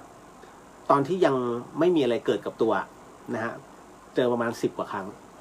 ซึ่งเราก็ใช้คำว่าไม่แน่ใจแล้วก็เป็นคนที่ไม่เชื่อเป็นเดิมพันอยู่แล้วเพราะฉะนั้นเนี่ยมันต้องหาอะไรมาพิสูจน์ก่อนว่ามันจริงหรือไม่จริงต้องหาอะไรมาหักกบลบนี่แต่หลวงพี่อ่ะเพราะหลวงพี่ บิ้วตลอดเลยมึงเจอแล้วของจริงนะฮะเราก็พยายามหาเหตุผลว่าเฮ้ยทำไมไอ้ที่มันเคลื่อนไหวช้าๆที่เขาเรียกว่าเปรตอ่ะหรือมันเงาวะแล้วก็ดูแต่มันไม่มีตรรกะอะไรมารองรับไงว่าไอ้หมา3 ตัวที่มันเห่าไปด้วยแล้วเดินถอยหลังมาด้วยขนฟูๆจำได้ที่ผมเล่าให้ฟังเรื่องเปรตมันทำเพื่ออะไรแล้วเราก็ไปดูแล้วใช่แล้วเขาก็ค่อยๆเคลื่อนไหวหรือตาเราฝาด มันก็ไม่ใช่ผมพยายามหักล้างทุกอย่างแล้วมันหาคำตอบไม่ได้ซึ่งหลวงพี่บอกนั่นแหละเขาเรียกอาจินไตยก็คือคิดจนบ้าก็ไม่สามารถจะพิสูจน์หรือว่าค้นหามันพบได้นั่นแหละฮะเพราะฉะนั้นพระพุทธเจ้าจึงไม่ให้มาคิดเรื่องราวเหล่านี้นะครับเพราะฉะนั้นนะครับตอบแล้วนี่แหละน้องถามว่าตอนนี้มีครูบาอาจารย์สมัยหลวงปู่มั่นอยู่อีกไหมอุ๊ยท่านใดที่พอจะรู้ไหมฮะว่าตอนนี้ครูบาอาจารย์ที่ทันหลวงปู่มั่นนะฮะยังเหลืออยู่กี่รูป นะฮะสำหรับพี่เลียวเนี่ยข้อมูลตอนนี้เหลืออยู่3 รูปคือเป็นศิษย์ที่เป็นพระนะฮะรู้สึกจะมีเพจน้องนะที่ผมตอบไปแล้วก็บอกว่าหลวงปู่หลวงตารูปนี้ทันผมดูแล้วมันยังไม่ใช่แล้วก็ในหนังสือหลวงปู่มั่นเขาก็บอกว่าให้ไปอ่านตัวนี้เล่ม 1 เล่ม 2 เล่ม 3เอาจริงนะผมเป็นคนที่ใช้หลักกาลามสูตรผมไม่เชื่อหนังสือเพราะอะไรเพราะอย่างหลวงปู่ก้านนะฮะหลวงปู่ก้านที่อยู่ที่หัวหินนะครับนะฮะอันนั้นน่ะนั่นก็เป็นท่านเป็นศิษย์หลวงปู่มั่นจะมีหลวงปู่กิ่งกับหลวงปู่ก้านหลวงปู่กิ่งท่านมรณภาพไปแล้วและหลวงปู่ก้านเพิ่งจะมรณภาพไปวัดเดี๋ยวผมจำชื่อไม่ได้พาคณะไปกราบตอนนั้นเป็นครั้งสุดท้ายพอดีนะฮะที่ได้กราบที่เข้าพบท่านนะฮะในหลวงรัชกาลที่9ท่านจะไปสนทนาธรรมด้วยอันนั้นก็คือหลวงปู่ก้านก็ตกสำรวจผมถึงได้บอกผมไม่เชื่อหนังสือเพราะว่าผมมาถามกับท่านเองท่านก็เทศให้ฟังว่าหลวงปู่มั่นเนี่ยตอนที่สอนท่านอย่างนี้ท่านสอนเรื่องราวเหล่านี้นะแล้วท่านเป็นบุคลิกแบบนี้แล้วท่านก็เทศผมยังบันทึกเทปไว้เลยเอาไปออกวัดดงแข ของดีทีวีช่องดีทีวีนะฮะก็เลยถ้าจะถามนะตอนนี้เดี๋ยวก่อนนะผมพอจะมีอยู่ไม่มั่นใจหลวงปู่อำนาจวัดมหาธาตุนะฮะอายุ100 กว่าปีแล้วเดี๋ยวก่อนแล้วก็หลวงปู่แสงยานทวโรหลวงปู่แสงก็107 ปีใช่ไหม106 ปีนะฮะและอีกรูปหนึ่งเนี่ยรูปนี้ต้องบอกก่อนฮะว่าอยู่เมืองเลยรู้สึกว่าหลวงปู่มั่นท่านเป็นพระอุปชาให้นะฮะเห็นนะครับคือผมจะจดเอาไว้รายชื่อของครูบาอาจารย์เวลาไปกราบนะฮะท่านอายุอันนี้เหลืออยู่รูปท่านเป็นพระชาวฮ่องกงต้องพูดคือถ้าเก่งภาษาหน่อยก็ดี นะฮะไปกราบท่านได้เดี๋ยวนะขออนุญาตดูก่อนหลวงปู่สิมพลีฮะนะฮะท่านอายุ128นะฮะแล้วอายุ128 ปี ยังคงธาตุขันอยู่ฮะยังเดินได้อยู่นะทำเป็นเล่นไปนะฮะอยู่ที่จังหวัดเลยฮะอันนี้ผมก็กะว่าเดี๋ยวถ้ามีโอกาสจะไปกราบท่านนะฮะแต่ต้องพูดภาษาอังกฤษได้นะ นะครับ นั่นคือหลวงปู่มั่นท่านเป็นพระอุปชฌาย์ให้ที่ผมรู้อยู่แค่3 รูปนะฮะแต่ที่เหลือเดี๋ยวต้องไปถามครูบาอาจารย์ก่อนเพราะว่าหลายๆท่านก็บอกรูปนี้ยังเป็นเนนอยู่ต้องเดี๋ยวว่ากันอีกที ก็หมายถึงว่าถ้าพอจะมี Data ก็กระซิบมาหน่อยเนาะนะฮะคุณเบลว่าก็พิจารณาตามที่พี่บอกตอนนี้ก็ไม่ค่อยกลัวค่ะแต่เวลาไปรดน้ำต้นไม้มืดคนเดียวก็พยายามบอกผีว่าห้ามมาปรากฏตัวนะ บรรยากาศมันยังพาเรากลัวค่ะความคิดเราหลอกเราค่ะวันนี้เดี๋ยวผมว่าจะมีอันนี้ฟังหูไว้หูแล้วใช้วิจารณญาณนะฮะคือเมื่อช่วงหัวค่ำนี้เองตอน 19:00 น้องผมในกลุ่มออฟโรดโทรมานะฮะก็บอกว่าพี่ผมไปเจออาถรรพ์มาอันนี้ฟังหูไว้หูนะฮะก็พอดีเขาขับรถนะฮะเพื่อจะไปปักเรียกว่าไปตั้งแคมป์กันนั่นแหละแล้วปรากฏว่าอย่างนี้ฮะรอบแรกนะฮะมีผู้ใหญ่ที่เคารพนะฮะท่านหนึ่งก็ไปก่อนแล้วเป็นคณะแรกก่อนอันนี้คือคณะที่2คณะแรกไปเสร็จแล้วกลับแต่ปรากฏว่าคณะแรกเนี่ยเขาไปตั้งแคมป์แล้วขากลับเนี่ยเขาไปตั้งแคมป์1 คืนวันที่ตั้งแคมป์ปรากฏว่ามีบาทหลวงมาเข้าฝันนะฮะบอกว่าเขาอยู่ตรงนี้อยู่มาเป็น1,000 ปีแล้วนะฮะโปรเตสแตนต์เขาบอกอย่างนั้นนะฮะผมบอกแล้วว่าให้ใช้วิจารณญาณนะฮะแล้วอยู่ๆเนี่ยผู้ใหญ่ท่านนี้ก็ตื่นขึ้นมานะฮะแล้วก็ไม่มีอะไรเกิดขึ้นแต่ตอนที่กลับเนี่ยตอนที่กลับปรากฏว่าแกรู้สึกไม่ดีนะฮะว่าเอ๊ะทำไมเราไปฝันอย่างนั้นได้ก็เลยบอกว่าทริปนี้ขอมาใหม่คือเมื่อคืนเนี้ยขอมาใหม่แกก็เดินทางใหม่ฮะเป็นทริปที่2พร้อมกับไอ้น้องคนนี้ที่โทรมาหาผมนะฮะน้องก็เลยบอกว่าพี่เลี้ยวเฮ้ยมันแปลกมากเมื่อวานนี้ผมขับรถขึ้นมาปรากฏว่ารถของผู้ใหญ่ท่านนี้อยู่เสียนะฮะแล้วก็รถน้องคนนี้ออฟโรดเลยฮะอยู่ดับเองดับแบบพวงมาลัยบังคับไม่ได้แล้วมันก็นิ่งเลยแล้วผมก็เลยเดินลงไปดูนะฮะพื้นที่ต่างๆแล้วก็สักพักหนึ่งรถก็ติดแล้วขับต่อได้นะฮะมันก็คือจะถึงที่หมายแล้วล่ะพอถึงที่หมายเสร็จปุ๊บน้องก็เลยเดินสำรวจปรากฏว่าพี่เลี้ยวผมเดินไปเหยียบหลุมศพ บอกเฮ้ยพูดจริงเหรอตอนแรกผมก็นึกว่าน้องมันพูดเล่นหลุมศพของคนดอยหรือเปล่าไม่ใช่หลุมศพที่ผู้ใหญ่ท่านนั้นน่ะเคยฝันผมเหยียบเลยพี่เพราะข้างล่างมันเป็นหลุมศพเลยแล้วก็เป็นต้นไม้คู่ซึ่งขึ้นมานานมากแล้วเก่าแก่มากว่าเอ้าแล้วไปเหยียบอย่างนั้นได้ไงบอกผมไม่รู้ไงแล้วเนี่ยแกก็เอาหมายถึงว่า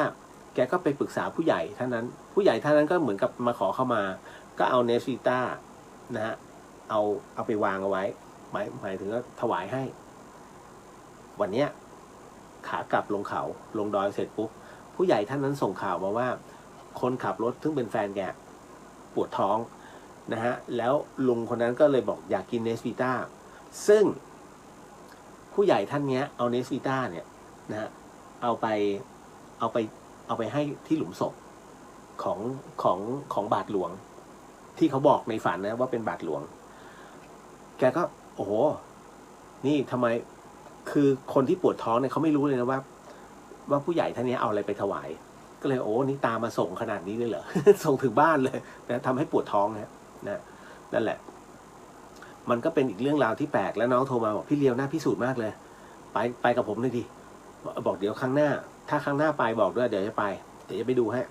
ว่าประมาณไหนอะไรยังไงเขาบอกเป็น1,000 ปีเลยเหรอ คืออยู่ตอนเป็นพันปี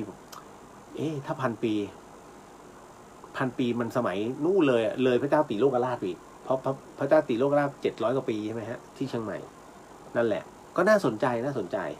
นี่แหละฮะอันนั้นหมายถึงว่าเขาอยู่ในฝันของผู้ใหญ่ท่านนั้นนะฮะเอามาเล่าสู่กันฟังนะครับ เพียงแต่อันนี้เข้ามาแบบนิมิตเท่านั้นเองนะก็เรื่องบางเรื่องเนี่ยมันพูดยากนะเพราะว่าการทำบุญหรือว่าการต่ออายุบุญนะฮะมันมีอยู่แค่ในหลักศาสนาพุทธนะฮะการให้ทานการทำบุญนะฮะพระสงฆ์จึงมีหน้าที่ในการรับทานนะฮะก็คือเหมือนกับว่าออกไปบิณฑบาตแต่มิใช่ทำตัวเปรียบเสมือนขอทานอันนี้เป็นบัญญัตินะขององค์พระสัมมาสัมพุทธเจ้าบอกแล้วว่าอย่าทำตนนะฮะเราไม่ใช่ขอทานแต่เราจะไปเป็นตัวแทนเพื่อให้เขารู้จักสละเพื่อทำเป็นทานเท่านั้นเลยนะครับเอาละฮะคือน้องๆออฟโรดส่วนใหญ่โดนประจำนะเรื่องราวเหล่านี้น้องผมเองเนี่ยก็โดนไปจอดรถในที่ของเขาหวงแล้วเจ้าของบ้านเขาเสียชีวิตไปแล้วเรียบร้อยเลย กลางคืนโดน เข้าเลยเรื่องจริงนะแล้วน้องคนนี้เป็นคนที่ไม่เชื่อเลยเรื่องแบบนี้จะมีจริงแล้วแต่ว่าเขาจะเป็นคนที่มีความศรัทธาไปไหนจะเป็นเจ้าพิธีไปเอาของไปเส้นไหว้เจ้าที่แต่ตัวเองไปทิมบ้านคนที่เขาห่วงพื้นที่ไง เรียบร้อยเลยนะฮะต่อมาก็บอกไปแล้วนะฮะว่าจะมีกี่รูปก็ลองไปกราบดูนะฮะ แต่ส่วนใหญ่ผมบอกเลยนะพระสายป่าจริงๆพระปฏิบัติดีปฏิบัติชอบเป็นพระสุปฏิปันโนเยอะมากเราไม่ต้องไปรู้หรอกว่าตรงนั้นสายไหนเพียงแต่ว่าฟังธรรมะของท่านเนี่ยแล้วดูปฏิปทาท่านหมายถึงว่าดูกริยาของท่านแล้วก็ดูวิธีการปฏิบัติของท่านพอแล้วครับมันจะรู้ทันทีว่าโอ้ยหลวงพ่อรูปนี้โอ้ยหลวงปู่รูปนี้โอ้ยหลวงลุงรูปนี้หรือว่าโอ้หลวงพี่รูปนี้โอเคนะฮะรุ่นใหม่เดี๋ยวนี้เยอะครับที่ท่านพยายามเหมือนกับเร่งตนนะฮะไม่ใช่ว่าคนรุ่นใหม่ไม่ใช่จะบรรลุทำไม่ได้นะทำได้นะฮะถ้าเรารู้จักคือมันสามารถแซงได้เลยผมมีชาดกเรื่องหนึ่งแล้วกันมาเลยแล้วกันคือเรื่องราวตรงนี้คุณผู้ฟังฮะถ้าพูดถึงในส่วนของการปฏิบัติเนี่ยเราจะเห็นอยู่เรื่อยๆนะว่าพระหลายๆรูปหลายท่านหย่อนยานในเรื่องของการปฏิบัติพระพุทธศาสนาอันนั้นแน่นอนฮะตามสันดานวาสนาแต่มันมีอยู่เรื่องหนึ่งนะที่องค์พระสัมมาสัมพุทธเจ้านั้นนะได้เทศให้กับพระภิกษุรูปหนึ่งซึ่งมีความเกลียดค้านเป็นพระที่บวชกับพระพุทธองค์แต่เกลียดค้านมากประมาณว่าเหมือนกับอยู่แล้วก็ไม่คือเหมือนกับไม่มีความก้าวหน้าก็ไม่รู้จะบวชเหมือนกับบวชไปวันๆจนกระทั่งพระพุทธองค์จึงเรียกมานะฮะแล้วก็มาเทศนะครับท่านพูดถึงในเรื่องของบุพเพนิวาสานะฮะกลับไปนะฮะท่านพูดถึงเลยย้อนกลับไปในสมัยพระเจ้าพรหมทัตสมัยนั้นเลยฮะเรื่องนี้มันเป็นเรื่องที่พระพุทธองค์ยกชาดกเอามาเทศให้กับคณะภิกษุทั้งหลายได้ฟังรวมถึงภิกษุผู้เกียจค้านให้ฟังด้วยนะฮะท่านก็เลยบอกว่าในสมัยของพระเจ้าพรหมทัตนั้นปรากฏว่าท่านนั้นนะพระองค์นั้นได้ให้กำเนิดนะคือพระมเหสีของท่านได้ให้กำเนิดนะเป็นกุมารรูปหนึ่งนะกุมารพระองค์หนึ่งซึ่งมีรูปพรรณสันฐานที่ดีมากนะจนกระทั่งปุโรหิตเนี่ยได้ทำนายข้าพระพุทธเจ้าขอรายงานกับพระองค์นะว่าบุตรของท่านตอนนั้นเนี่ยถ้ายังไม่มีการทำนายทายทักโชคชะตาราศีเขาจะไม่นิยมตั้งชื่อนะฮะปุโรหิตก็เลยบอกว่าพระราชกุมารรูปนี้พระองค์นี้เกิดมาเนี่ยนะท่านจะเก่งทั้งในเรื่องของการปกครองและการสงครามโอ้โหพระเจ้าพรหมทัตได้ยินอย่างนั้นชอบใจมากนะฮะ แล้วจะมีชื่อเสียงด้วยศาสตราวุธเพลงอาวุธ5ชนิดโอ้โหถ้าเป็นเพลงอาวุธ5ชนิดงั้นเราให้ชื่อว่าปัญจกุมารปัญจวุฒิใช้คำว่าปัญจวุฒิกุมารปัญจวุฒกุมารนะดังนั้นชาดกเรื่องนี้จึงใช้ชื่อว่าปัญจวุฒกุมารนะฮะก็คืออาวุธ5อย่างนี่แหละเรื่องราวมันก็เป็นอย่างนี้ฮะพระพุทธองค์ก็เลยแสดงธรรมให้กับพระสาวกทั้งหลายได้ฟังบอกว่าหลังจากนั้นเนี่ยพระโอรสนั้นนะของพระเจ้าพรหมทัตเติบโตขึ้นพอเจริญวัยจนถึงอายุ16ปีจึงส่งไปเรียนฮะส่งพระโอรสนั้นไปเรียนศิลปวิทยาการต่อสู้ไม่ใช่ศิลปะวาดรูปไม่ใช่ นะก็ไปที่สำนักทิสาปาโมกข์สำนักทิสาปาโมกข์นั้นหรือว่าที่เราจะรู้จักก็คือเป็นสำนักอาวุธขนาดใหญ่และมีความเชี่ยวชาญก็คือที่เมืองตากศิลาเขาพูดตากศิลาจะรู้ทันทีตากศิลานั้นอยู่ที่แคว้นคันธระปัจจุบันนั้นอยู่ในประเทศปากีสถานนะต้องบอกก่อนและมีชื่อเสียงมากๆในเรื่องของการสอนในเรื่องของอาวุธต่างๆกุมารท่านนี้นะฮะพระโอรสท่านนี้นะครับท่านเบญจวุฒิเนี่ยก็เลยไปศึกษาเล่าเรียนจนกระทั่งเชี่ยวชาญนะเชี่ยวชาญอาวุธเพลงอาวุธด้วยกันแต่ไม่ใช่5นะเป็น4แต่ทำไมบอกว่า5ล่ะพี่ต้องฟังฮะเรื่องของเรื่องก็คือท่านจบวิชาในเรื่องของธนูมีพระขันมีกระบองมีหอกมี4อย่างคราวนี้เมื่อสำเร็จเสร็จการศึกษาเป็นที่เรียบร้อยก็เลยขอลานะฮะขอลาจากตากศิลามานะฮะผมเรียกง่ายๆนะฮะก็ออกจากสำนักทิสาปาโมกข์มานะครับมาถึงแทนที่จะกลับเมืองไม่ยังไม่กลับเมืองขอเดินอ้อมเพื่อจะชมนะฮะพื้นที่ต่างๆก็มีวิชาดังนั้นเนี่ยพระองค์นั้นพระโอรสเนี่ยจึงคล้องอาวุธทั้งหมดด้วยกัน4ชิ้นเนี่ยเต็มตัวเลยนะจนกระทั่งไปถึงหมู่บ้านแห่งหนึ่งก็กำลังจะตรงเข้าป่าไปปรากฏว่าชาวบ้านเห็นมานพน้อยท่านเนี้ยก็เลยบอกว่าโอ้ท่านอย่าเข้าไปตรงนั้นนะอย่าตรงเข้าไปนะถ้าท่านตรงเข้าไปท่านจะเจออันตรายเพราะตรงนั้นน่ะจะมีในป่านั้นจะมียักษ์ที่คอยจับผู้คนนะและสัตว์ป่ากินเป็นอาหารโอ้โหพอถึงหน้าตรงนี้เสร็จปุ๊บเนี่ยปัญจวุฒิก็มีความรู้สึกว่าไม่เป็นไรขอบคุณมากก็จะขอเข้าไปแล้วกันปัญจวุฒิจึงเดินเข้าไปในป่าพอเดินเข้าไปในป่าเนี่ยปรากฏว่าแน่นอนที่สุดเขาเตือนแล้วว่าข้างในให้ระมัดระวังเพราะมันจะมีเจ้ายักษ์แล้วต้องบอกว่าในที่สุดนะฮะในที่สุดเบญจวุฒิเนี่ยก็เจอเจ้ายักษ์ตัวนี้เขาเรียกว่ายักษ์ขนเหนียวหรือมีชื่อว่าซิเลสโลมนะฮะชื่อว่าเจ้ายักษ์ซิเลสโลมหรือว่าง่ายๆยักษ์ขนเหนียวไอ้เจ้ายักษ์ขนเหนียวเนี่ยก็เห็นบัดนี้มันมีพ่อหนุ่มคนนึงมันหลงเข้ามาเว้ยมาคนเดียวด้วยเสร็จเราก็ต้องจับกินเป็นอาหารดังนั้นจึงเนรมิตตัวเองให้สูงใหญ่นะฮะเรียกว่าตัวนี้เป็นขนสีขาวตั้งชันนะฮะเนื้อตัวออกสีเขียวนะฮะตามีสีแดงนะครับมีเขี้ยวเนี่ยเรียกว่าประมาณเท่าปลีหัวตัวใหญ่มากนะฮะกะว่าจะจับกินฮะด้วยความที่น่าเกลียดน่ากลัวนะใครเห็นก็เป็นที่น่าเกรงขามแต่ปัญจวุฒิไม่กลัวปัญจวุฒิก็เดินไปเรื่อยๆไอ้นั่นก็ไปดักข้างหน้าปัญจวุฒิก็เดินหลบ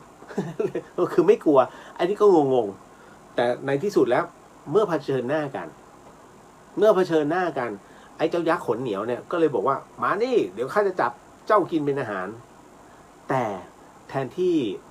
กุมารปัญจวุฒิจะกลัวปรากฏว่ากุมารปัญจวุฒิเนี่ยตั้งท่านะแล้วก็บอกเลยว่าไอ้เจ้ายักษ์ขนเหนียว เดี๋ยวข้าจะฆ่าเจ้านะฮะเพื่อไม่ให้เจ้านั้นได้ทำร้ายชาวบ้านไอ้เจ้ายักษ์ขนเหนียวก็ตกใจเฮ้ยไอ้นี่มันเป็นใครกันวะนะฮะช่างกล้ามาต่อกรเป็นมนุษย์คนแรกที่กล้ามาต่อกรกับเราไอ้เจ้ายักษ์ขนเหนียวก็เลยไม่ฟังก็เลยตรงปีกเข้ามาจะทำร้ายนะฮะจะทำร้ายเบญจวุฒิจึงเอาธนูขึ้นมาฮะพร้อมกับลูกดอกอาบยาพิษแล้วก็ยิงลงไปพอยิงออกไปเนี่ยปรากฏว่าลูกดอกนั้นมันไม่สามารถทำร้ายผิวหนังได้ก็ไปตกที่ขนหน้าแข้งของเจ้าสัตว์ตัวนี้เจ้ายักษ์ขนเหนียวยิงตกหมดเลยฮะมากองที่ขนหน้าแข้งของเจ้ายักษ์ขนเหนียวหมดเลยยิงจนหมดเสร็จปุ๊บพอเห็นไอ้เจ้ายักษ์ขนเหนียวเห็นว่าธนูหมดแล้วก็ตรงปีเข้ามาแต่เบญจวุฒิก็เลยบอกเดี๋ยวหยุดก่อนท่านก็เลยเอากระบองขึ้นมานี่ต้องเจอกระบองมึง กระบองนี้ไม่ได้ยืดได้เหมือนแท่งเจียนะไม่ใช่กระบองเล็กๆนะ ปัญจวุฒิก็เลยเอากระบองเนี่ยตีฮะนะฮะตีแล้วก็คว้างลงมาฮะปรากฏว่ากระบองเนี้ยพอไปโดนผิวปุ๊บเสร็จปุ๊บมันก็สะท้อนกลับมากองที่ขนหน้าแข้งไอ้ยักษ์เท้าเหนียวเนี่ยไอ้ยักษ์ขนเหนียวตัวเดิมเอาพระขันขึ้นมานะฮะพระขันก็ทำการคว้างไปจะให้ปักปรากฏว่ากระเด็นแล้วก็สะท้อนนะลงมาเหมือนเดิมฮะมากองที่หน้าแข้งเอ้าทำอะไรไม่ได้เหลือหอกตรงปีเข้ามาไอ้เจ้ายักษ์ขนเหนียวข้าจะฆ่าแกให้ได้เพื่อให้ชาวบ้านนั้นได้เกรงกลัวนะฮะเบญจวุฒิก็เลยเอาหอกเนี่ยพุ่งเข้าไปปรากฏว่าหอกเนี่ยพุ่งตรงดิ่งเข้าไปฮะแต่ก็ทำอะไรไม่ได้นี่ฮะหอกแล้วก็ไปกองที่ขาอ่ะไหนๆก็ทำอะไรไม่ได้เมื่อยักษ์ขนเหนียวตรงเข้ามาหา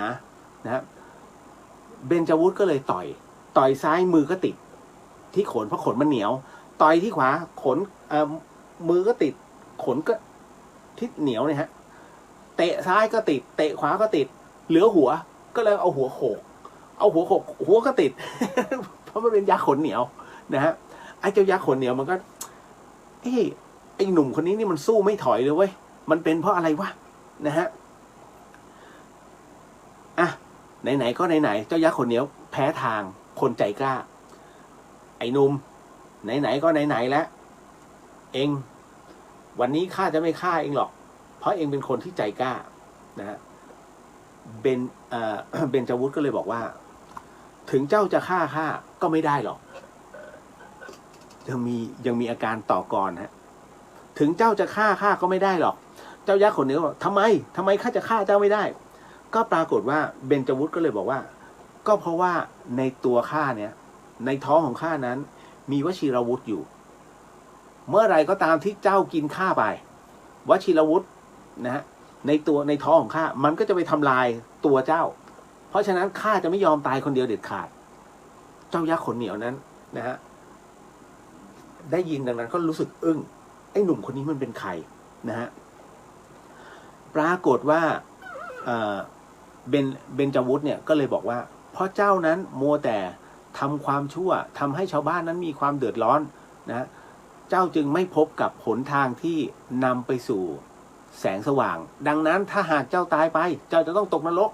ไปเป็นเปรตเป็นอสุรกายอย่างที่ไม่มีวันที่ได้กลับมาเป็นคนและได้ทำบุญมันเป็นครั้งแรกเลยฮะมันเป็นครั้งแรกของเจ้ายักษ์ตัวนี้เจ้ายักษ์ขนเหนียวตัวนี้ที่ได้ฟังธรรมแบบไม่ชัดเจนจากเด็กหนุ่มคนหนึ่ง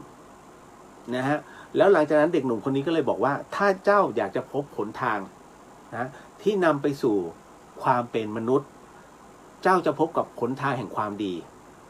เพราะฉะนั้นเจ้าสมทานศีลสิเจ้ายักษ์ตัวนี้รู้สึกว่าเฮ้ยมันก็เป็นเรื่องที่น่าแปลกเราก็ลองสักครั้งก็ได้ดังนั้นเบญจวุฒิจึงให้ศีลห้าให้ยักษ์นั้นสมทานศีลห้ายักษ์ตัวนี้จึงสมทานสมทานศีลห้าเจ้ายักษ์ขนเหนียวปรากฏว่าพอเจ้ายักษ์ขนเหนียวสมทานศีลห้าปุ๊บตัวของเจ้ายักษ์ขนเหนียวเนี่ยเรียกว่าผ่องใสทันที นี่คือชาดกที่องค์พระสัมมาสัมพุทธเจ้านั้นได้ทรงแสดงให้กับเหล่าภิกษุทั้งหลายที่ได้ฟังท่านก็เลยประชุมชาดกตรงนี้ท่านก็เลยบอกว่าจำเอาไว้ว่าถ้าคนเรานั้นไม่เรรวนนะไม่หดหู่นะฮะมีเป็นคนที่มีจิตใจที่มั่นคงนะฮะฝึกสติปัญญานะฮะสมาธิจะก้าวหน้าและก็จะเกิดปัญญาญาณตามลำดับชั้นขึ้นสามารถทำได้จำคำนี้ไว้ครับปัญญาญาณถ้าเรามีความตั้งใจแต่หากเป็นพระภิกษุนั้นนะณตอนนั้นภิกษุกำลังตั้งใจฟังหากภิกษุนั้นที่มีความหย่อนยานกำลังใจนั้นหย่อนยานลงถ้าท่านทำจิตใจให้รู้สึกผ่องใสขึ้นมานะฮะญาณนั้นก็จะก้าวหน้าตัวท่านก็จะก้าวหน้าพอพูดเสร็จปุ๊บองค์พระสัมมาสัมพุทธเจ้าจึงแสดงอริยสัจสี่ทันทีฮะปรากฏว่าพอพระพุทธองค์แสดงนะทุกสมุทัยนิโรธมรรคจบปุ๊บภิกษุผู้มีความเกลียดค้านณตอนนั้นบรรลุธรรมเป็นพระอรหันต์ทันทีดังนั้นชาดกเรื่องนี้ท่านเลยบอกว่ายักษ์ตนนั้นในการก่อนนั่นก็คือองคุลิมานนะฮะส่วนปัญจวุฒกุมารนั้นก็คือพระพุทธองค์นั่นเองเรื่องราวจึงเป็นเช่นนี้ฮะดังนั้นเห็นไหมฮะเพราะฉะนั้นพระภิกษุรูปใดที่มีความเกลียดค้านพระพุทธองค์ท่านจึงแสดงชาดกเรื่องนี้ขึ้นมาเก็ตนะจบข่าว นะฮะเพราะฉะนั้นมันเป็นกำลังใจฮะการที่เอาชาดกบางเรื่องนะฮะเอามาเล่าให้ฟังเนี่ยมันเป็นกำลังใจกับใครหลายๆคนไม่ใช่เฉพาะพระแต่เป็นเรื่องที่พระพุทธองค์ท่านแสดงธรรมเรื่องนี้ในเรื่องของชาดกเรื่องนี้เพราะว่าหลายคนมีความรู้สึกท้อใจหลายคนมีความรู้สึกว่าเราปฏิบัติแล้วมันไม่ก้าวหน้าเพราะเราไม่ใช่พระหรือเปล่าจริงๆไม่ใช่ฮะพระพุทธองค์แสดงเรื่องนี้ให้เห็นเลยฮะว่าอย่าได้ท้อถอยอย่าได้ท้อแท้นะฮะสร้างกำลังใจให้กับตัวเองในการปฏิบัติธรรมแล้วปัญญาญาณจะเกิดนี่แหละฮะต่อมาเนอะ จบเรื่องนี้ผมว่าสงสัยบวชแน่ ครบทุกบทชาดกพอดีจบ เหลียว น้องถามมาว่ากำลังสมาธิมีผลกับร่างกายเราอย่างไรคะจะบอกว่าคือสมาธิมันคือความสมาธิแปลว่าความสงบนะฮะสมาธิคือความสงบเมื่อความสงบมันมาถึงภายในจิตใจมันจะก่อให้เกิดปัญญาของการรู้แจ้งปัญญาของการรู้แจ้งตัวเนี้ยมันคือพลังนะฮะมันคือพลังที่เราเรียกว่าพลังบวกเพราะเรารับรู้นะฮะเพราะฉะนั้นการอัดพลังบวกเข้าไปในร่างกายเนี่ยผมว่ามันเป็นเรื่องที่ดีหรือเปล่ามันเป็นเรื่องที่ดีนะฮะมันไม่ใช่พลังลบแบบไหนโอ้ยวัคซีนยังไม่ถึงเลยโอ้ยฉีดไปจะตายเปล่าเหมือนผมกังวลในพลังลบเข้ามานะฮะหรือโอ้ยเดี๋ยวเปลี่ยนนู่นเปลี่ยนนี่ ตายแล้วคือคิดทุกอย่างเป็นลบพลังลบแต่ถ้าเราคิดเป็นพลังบวกเดี๋ยวก็ถึงคิวเรารักษาตัวได้นะฮะเราอยู่ในสมาธิเราจะรักษาตัวตลอดจนถึงคิวเราจบมันจะมีพลังบวกไอ้ตัวพลังบวกตัวเนี้ยมันจะไปทำให้เซลล์ฮะ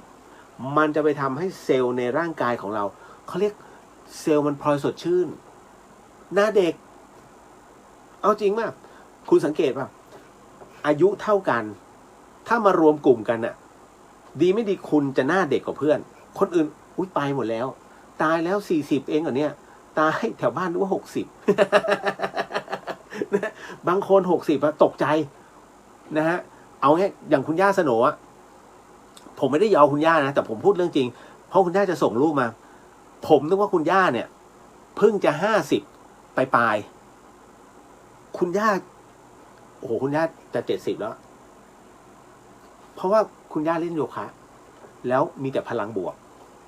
โอ้โหยิ่งส่งรูปคุณปู่มาให้ดูตายถ้าคุณปู่กล้ามเป็นมัด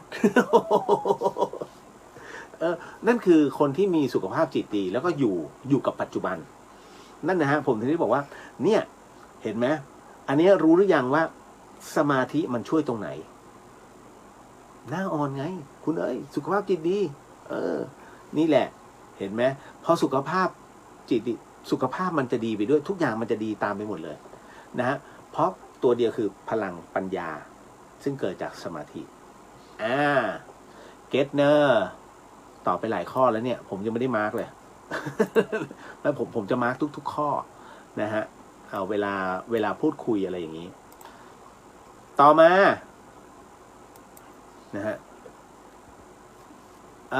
ในเรื่องของน้องถามมาฮะพี่เลียวครับบวชเนสัตชิกับเนคขมมะคืออะไร นะคืออย่างนี้ฮะ เนคขมมะผมให้ทำไปแล้วจำได้ไหมที่ผมบอกว่าท่านใดที่ถือศีล 8นะครับก็สำเร็จนะฮะส่งชื่อที่อยู่มานะพร้อมเบอร์โทรผมก็จะส่งอะไรล่ะลืม นะฮะจะเป็นพระศิวลีเป็นยานพระศิวลีไม่เพราะว่าผมเตรียมยานอีกชุดไว้จะแจกให้กับผู้ที่มาร่วมพิธีโหสิกรรมครั้งสุดท้ายเป็นมหาอุดอันนี้เป็นมหาอุดเลย อันนี้ก็คือยานพระศิวลีอันนั้นน่ะนะคือผมให้เป็นกุศโลบายว่าในเรื่องของเนคขมมะก็คือศีล 8ศีล 8นั้นปรับจากศีล 5เล็กน้อยก็คือข้อ3เป็นอภรมจริยาคือถือศีลพรหมจรรย์นะแล้วก็ไปเพิ่มข้อที่6ก็คือไม่กินดึกอ่ะไม่กินเย็นอ่ะไม่ใช่กินของเย็นไม่ใช่นะคือหลังเที่ยงไปแล้วเนี่ยจะไม่ทานข้าวแต่คราวนี้มีหลายท่านสงสัยว่าเอ๊ะเดี๋ยวนะคะอันนี้ต้องแล้วเลยเที่ยงกินได้ไหมคืออย่างนี้ฮะถ้าสมมุติว่าอย่างพระท่านเนี่ยเวลาฉันเพลนั่งได้ไม่เกินเที่ยงครึ่งนะฮะหมายถึงว่าเมื่อนั่งลงแล้วอาหารมาถึงประเคนแล้วเนี่ยท่านนั่งฉันได้ตลอดแต่ไม่เกินเที่ยงครึ่งนะฮะ เพราะฉะนั้นคนที่ถือ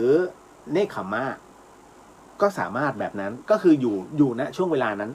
จะดียกเว้นว่าเดินทางถ้าเดินทางนั้นเขาจะมีอนุโลมฮะห้ามเกินบ่าย 2พระก็เหมือนกันนะฮะก็จะมีอนุโลมว่าฉันบนรถเนี่ยห้ามเกินบ่าย 2ในขณะที่เดินทางนะครับแต่ถ้ารูปใดที่ท่านเคร่งพระวินัยเนี่ยถ้าเกินเพลท่านก็ไม่ฉันแล้วนะหรือบางรูปฉันมื้อเดียวนะครับแต่อย่างเราอ่ะนะถ้าเนคขมมะก็ให้ถือตามนั้นก็คือไม่กินยามวิกาลนะหลังเที่ยงครึ่งเป็นต้นไปแล้วไม่ต้องนะฮะแล้วก็จากนั้นก็พวกร้องรำทำเพลงนะฮะอันนี้ห้ามเพราะมันเป็นข้าศึกของพรหมจรรย์อันนี้ต้องหลีกเลี่ยงเลย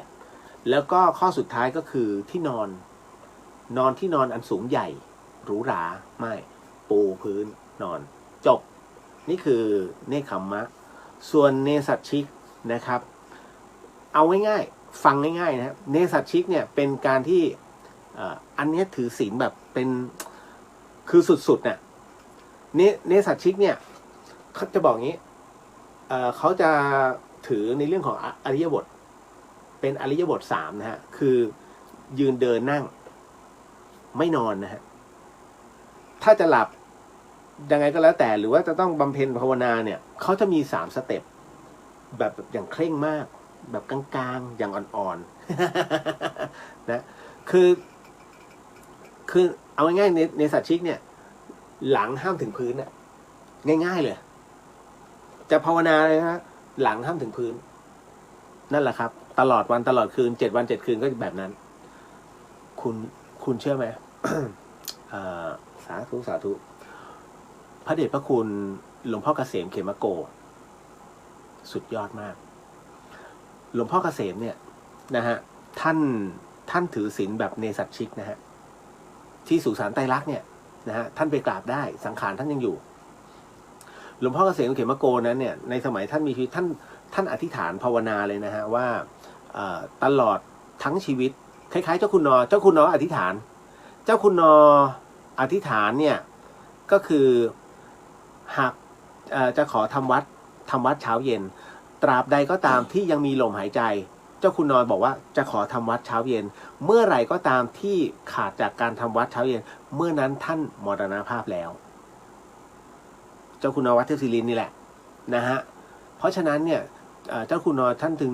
ภาวนาจนวาระสุดท้ายนะฮะเหมือนกับหลวงพ่อเกษมหลวงพ่อเกษมนั้นท่านก็อธิษฐานว่าจะขอถือศีลเนสัตชิกครับคือหลังจะไม่ติดพื้นก็จะมีภาพที่ตอนที่ท่านภาวนานะฮะแล้วก็ตอนที่ท่านนอนเนี่ยท่านก็จะนั่งข้างเตียงฮะแล้วก็เอามือลงไปแล้วก็ก้มลงไปในท่านอน ก็คือแบบนั้นน่ะท่านภาวนาแบบนั้นเลยนะฮะจนกระทั่งวันหนึ่งพระเดชพระคุณท่านเป็นเรียกกระดูกทับเส้นความรู้ถึง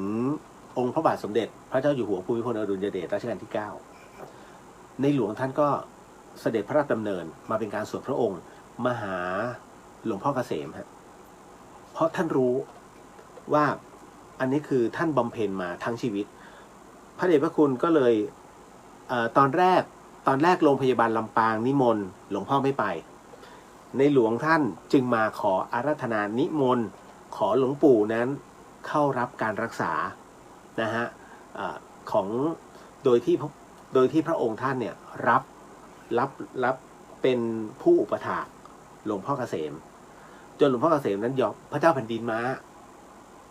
นะฮะหลวงพ่อเกษมก็เลยรับนิมนต์แล้วก็ทำการผ่าตัดพอผ่าตัดเสร็จปุ๊บเนี่ย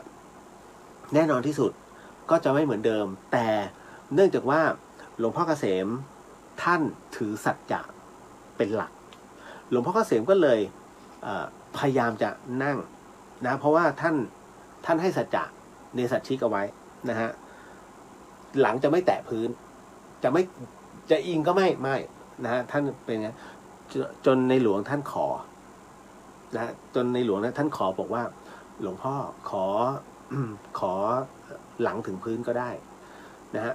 หลวงพ่อเกษมก็เลยโมทนาให้ก็เลยจะเห็นภาพก็คือท่านจะนอนอิงแค่นั้นเหมือนกับลดลงมาจากระดับที่ตึงที่สุดก็ให้เป็นกลางนะฮะแต่ก็ยังภาวนาอยู่นั่นนะฮะนั่นคือเนสัตชิกที่ของแท้ที่ท่านอธิษฐานนะครับเพียงแต่ว่าถ้าไม่ใช่ในหลวงรัชกาลที่9ผมเชื่อมั่นหลวงพ่อทำจนถึงวาระนะฮะดังนั้นในเรื่องของการบวชเนสัตชิกเนี่ยถ้าอย่างเคร่งเนี่ยห้ามทุกอย่างเข้ามาเป็นเครื่องช่วยเขาเรียกว่าห้ามนำสิ่งที่เป็นเครื่องช่วยพยุงตนนะฮะไม่ว่าจะเป็นพนักพิงหรือว่าเป็นผ้าอะไรก็แล้วแต่ห้ามผ้าละตนห้ามนะฮะนั่นคือแบบอย่างเคร่งอีกประเภทหนึ่งคืออย่างกลางคืออย่างแบบโอนได้ผ่อนได้อย่างเงี้ยฮะนะอันนี้แบบมีพนักพิงก็ได้ใช้ผ้ารัดตัวก็ได้ไม่ซีเรียสนะฮะแต่ไม่ใช่ว่าลงไปนอนห้ามนะฮะ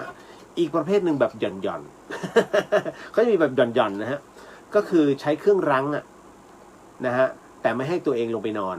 จะมีแบบเก้าอี้เป็นพนักพิงแบบอย่างเงี้ยได้นะฮะถ้าพูดถึงและณตรงนี้นี่เองเนี่ยอย่างในคัมภีร์วิสุทธิมรรคเนี่ยก็บอกว่าคือเมื่อก่อนนี่จะมีพระเถระรูปหนึ่งเป็นชาวศรีลังกาก็ใช้วิธีนี้เป็นการภาวนาอย่างเนสัตชิกแบบหย่อนนะฮะสามารถบรรลุได้ถึงขั้นอนาคามี นะฮะเพราะฉะนั้นเนี่ยถึงได้บอกว่าในเรื่องของความตั้งใจก็เป็นอีกหนึ่งเรื่องนี่แหละเห็นไหมมันเกี่ยวเนื่องเกี่ยวข้องซึ่งกันและกันเพราะฉะนั้นเก็ตนะครับในเรื่องของ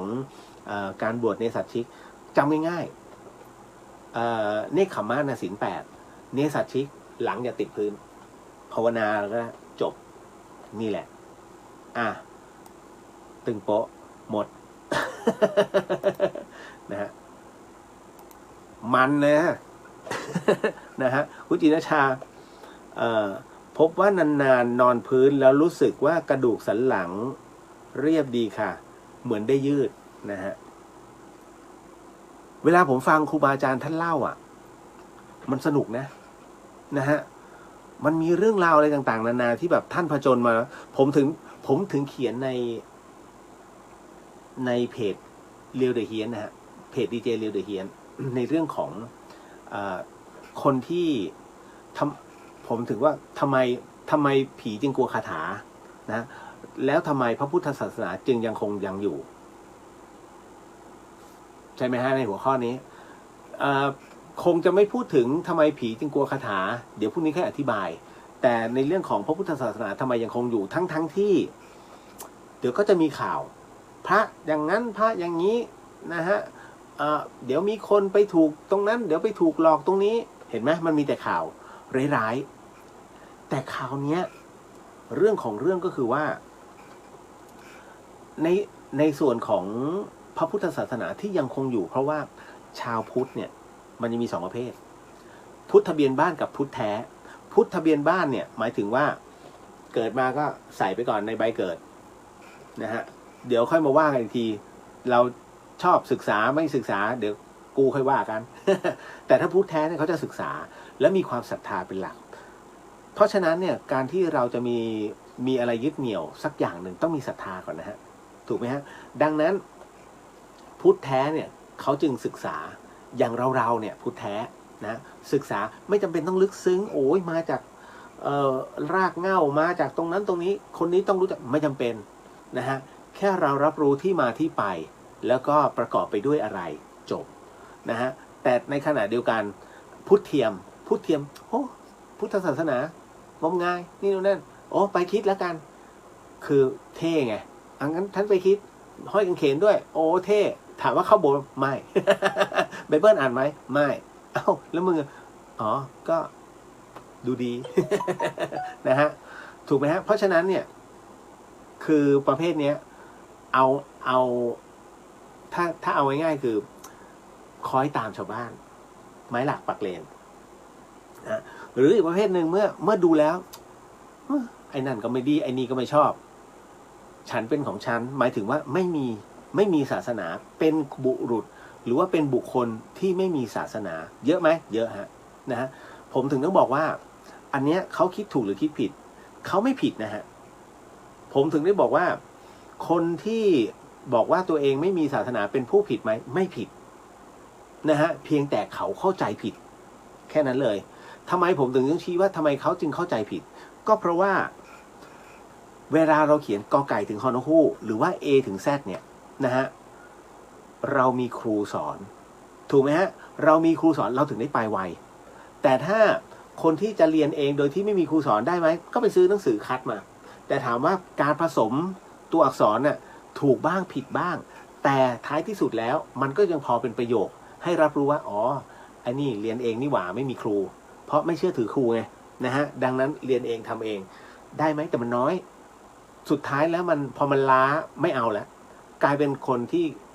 อ่านไม่ออกเขียนไม่ได้เพราะรู้สึกล้าไม่มีครูเชื่อมั่นในตัวเองเช่นเดียวกับศาสนาอ๋อฉันเป็นคนที่ไม่มีศาสนาอ้าวงั้นก็หาทางเอาเองแต่คนที่เขามีศาสนาหมายถึงว่าไม่ว่าจะเป็นพุทธคริสต์มุสลิมฮินดูเขามีคนที่ปฏิบัติมาแล้วหลักเนี่ยมันมีมาให้เดินเราก็เดินตามหลักตรงนั้นเขาเรียกเราไปตามครูเพราะฉะนั้นเราจะเห็นช่องเห็นไหมเราจะเห็นช่องกับอีกคนนึงไม่เห็นช่องแต่กูจะไปของกูเองนับถือตัวเองดังนั้นพอตายลงปุ๊บปึ้งนะถามว่าแล้ววิญญาณจะเกิดตรงไหนวิญญาณเกิดในที่ช่องอากาศเพราะว่ามันจะไปไหนก็ไม่ได้เพราะไม่รู้ทางจะลงนรกก็ไม่ได้จะขึ้นสวรรค์ก็ไม่ได้เอ้าอย่างนี้ก็ดีดิพี่เลียวไม่ต้องลงนรกไม่ใช่แต่แกจะอดนะฮะแกจะอดไปเรื่อยๆแล้วจะกลายเป็นสัมภเวสีไม่ต่างอะไรฮะกับอสุรกายเพราะมันต้องขอกินถูกไหมฮะเพราะว่าเราไม่เค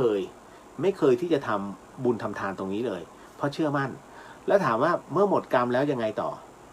คราวนี้ก็จะต้องหาทางหาช่องก่อนเขาไปเกิดกันยังไงเหรอท้ายที่สุดก็ต้องมองเพื่อนอ๋อมันไปตรงนี้เองเขาเรียกว่าไปเกิดกูไปบ้างหาทางเกิดได้ด้วยตัวเองฮะพอหาทางเกิดได้ด้วยตัวเองคราวนี้อะไรเกิดขึ้นเมื่อกลายเป็นมนุษย์ขึ้นมาความเชื่อแบบเก่าปุ๊บมันจะทำให้ตัวเองนั้นกลับมาเพราะ เชื่อมั่นด้วยตัวเองจึงกลายเป็นมิจฉาทิฐิแต่เป็นมิจฉาทิฐิไกลๆถ้าหากเขายังมีความรักในพ่อในแม่ถูกไหมฮะเพราะฉะนั้นหากโอ้ยพ่อแม่นะฮะประมาณว่าไม่เชื่อในพ่อในแม่เรียบร้อยเลยอันนี้มิจฉาทิฐิล้วนๆเลยนะเพราะฉะนั้นความเกิดเป็นมนุษย์จะไม่เกิดขึ้นอีกเลยถ้าหากศรัทธาในความเป็นพ่อเป็นแม่คนนะฮะเพราะฉะนั้นณตรงนี้เองเนี่ยถึงได้บอกว่าเวลาคนที่เขาไม่มีศาสนาเนี่ยแล้วเขาบอกว่าที่จริงๆมันไม่ใช่มันเป็นความเข้าใจผิดของเขานะซึ่งเขาบอกว่านั่นก็คือตัวเขาก็ถูกนะแล้วถามว่ามันจะไปเกิดใหม่ได้ไหมก็ได้ฮะเพียงแต่อย่างที่ผมบอกไงถ้าเรามีครูเราก็จะไปกอไก่ถึงฮอนกฮูกถูกต้องแต่ถ้าไม่มีครูมันจะไปผสมตัวอักษรนะฮะอย่างคำว่ากรรมเนี้ยกอไก่รอเรือมอม้าอ่านว่ากรรมถูกไหมแต่ของเขาไปผสมกันเองเขากรรมกอไก่สระอัมกรรมเหมือนกันแต่คนละความหมายนี่ฮะเพราะฉะนั้นรูปแบบของมันเนี่ยจึงต่างกันแต่ออกเสียงเหมือนกัน เข้าใจใช่ไหมฮะดังนั้นผมถึงบอกว่าเนี่ยนี่คือพุทธแท้กับพุทธเทียมนะฮะดังนั้นเราผู้ที่มีศรัทธาในพุทธศาสนาอยู่แล้วจึงเรารับรู้ไงว่าตรงไหนข้อไหนเนี่ยที่เราสามารถเดินไปได้และเดินไปช่องถูกเพราะครูท่านทำไว้ให้แล้วนั่นแหละง่ายมากเลยฮะผมถึงได้พยายามบอกว่าคือหลายคนน้องๆหลายคนไม่ฟังไงเรื่องเพราะว่า1อารมณ์วัยรุ่น2มีความเชื่อมั่นในตัวเองสูงถูกไหมฮะ3ในเรื่องศาสนาไม่จำเป็นฉันทำฉันได้นี่คือความที่วัยรุ่นมักจะพูดกันนั่นคือสิ่งที่เขาเข้าใจผิดผมไม่ฟันธงว่านี่คือมิจฉาทิฐิที่เขาคิดไม่ใช่มันเป็นเพราะว่าเราไม่ได้ชี้ให้เขาเห็นไงว่าเนี่ยอย่างเงี้ยเห็นไหมแล้วแกเรียนมาได้ไงเพราะแกมีครูไม่ไปเรียนเองมหาลัยไปเรียนเองไปให้ปริญญากันเอาเองถูกไหมฮะนี่แหละฮะยังไงมันทิ้งไม่ได้หรอคำว่าเป็นครูศาสนาก็เป็นครูนี่แหละเก็ตนะ โอ้ยหลายเรื่องนะ วันนี้นะฮะ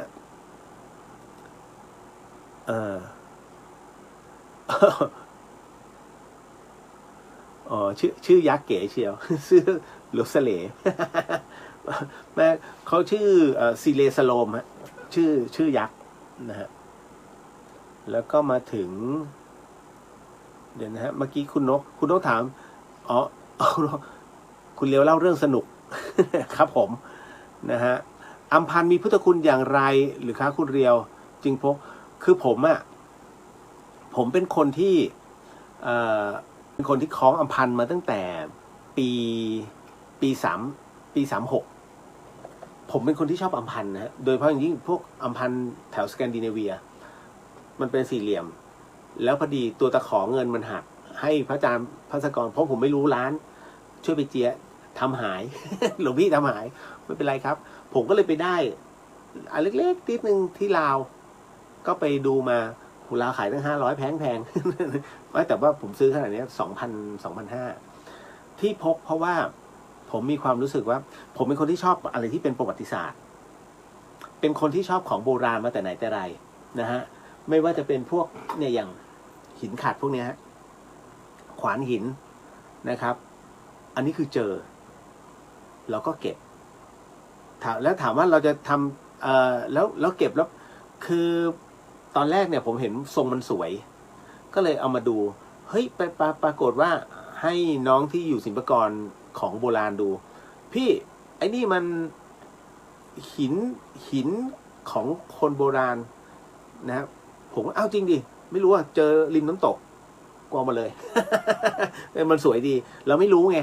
ตั้งแต่นั้นเป็นต้นมาก็เลยชอบนะฮะก็เลยสะสมแบบนี้เพราะเราไม่ได้เอาไปไหนนะฮะเพียงแต่ว่าพอเราเจอตรงเนี้ยก็เห็นพิพิธภัณฑ์ต่างๆเขาก็มีเยอะแล้ว เรามีสักอันเป็นอะไรไปนะฮะแล้วก็อย่างของลูกปัดอย่างเงี้ยฮะก็จะมีผมเป็นคนที่ชอบแบบนี้ดังนั้นเนี่ยผมจึงชอบอะไรที่มันมีความรู้สึกว่าเฮ้ยมันสัมผัสกับของโบราณแล้วอัมพันธ์กว่าจะเป็นอัมพันธ์จริงๆไม่ใช่อัมพันธ์เก๊แบบไทยนะอัมพันธ์ที่เก๊ๆเนี่ยจะมีของไทยกับของพม่ามันยั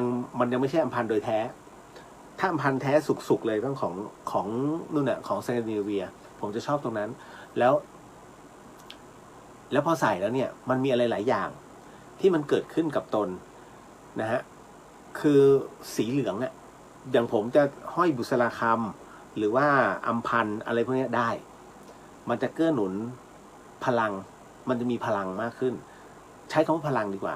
มันจะเสริมพลังนะฮะเพราะฉะนั้นเนี่ยเวลาผมไปไหนเนี่ยแล้วมีอัมพันธ์ผมไม่เคยกลัวเลยนะแล้วก็พกพระหลวงพี่ด้วยแต่พระหลวงพี่มักจะอยู่ผมจะเหน็บจะใช้คำว่าเหน็บที่เสื้อกล้ามข้างในมากกว่านะฮะ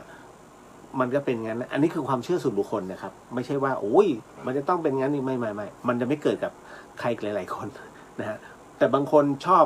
ส่วนบุคคลส่วนตัวเนี้ยมันก็ไม่มีปัญหาแต่ผมว่าชอบเพราะว่าคล้องแล้วมันดีนี่แหละฮะครูบาอาจารย์หลายๆท่านก็ขอดูสาธุพระอาจารย์เปลี่ยนเนี่ยขอดูผมก็ถอดครับดีพระอาจารย์เปลี่ยนขอแล้วก็หลวงปู่สังขอดู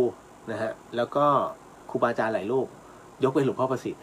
ตอนนั้นนะไม่กล้าพระกันเยอะนั่นนะฮะก็ได้ครูบาอาจารย์ท่านก็ช่วยโมทนาให้โอ้ยผมเป็นอะไรที่ครูบาอาจารย์อย่างเสื้อกันหนาวผมนะฮะพระอาจารย์เปลี่ยนท่านก็ไม่ตาเหยียบให้เลยนะผมปูให้เลยท่านก็ตกใจถ้าจำได้ที่แพร่ผมขวางทางท่านพระอาจารย์ครับเมตตาช่วยเหยียบหน่อยครับผมถอดเสื้อก้าวถอดเสื้อกันหนาวให้ปูปุ๊บท่านก็ยืนเหยียบให้แล้วท่านก็ยิ้มแล้วก็ไปนะจนเก็บอยู่ทุกวันเนี้ยนะฮะนี่แหละอ๋อใช่ครับเป็นปัจจตังฮะรู้ได้เองเลยใช่ไหมครับว่ามันจะมีอะไรใช่นะฮะต้องลองดูครับเรื่องราวแบบนี้นี่ฮะมาถึงอันนี้เป็นคำถามอีกหนึ่งคำถามเดี๋ยวนะฮะเขาถามมาว่า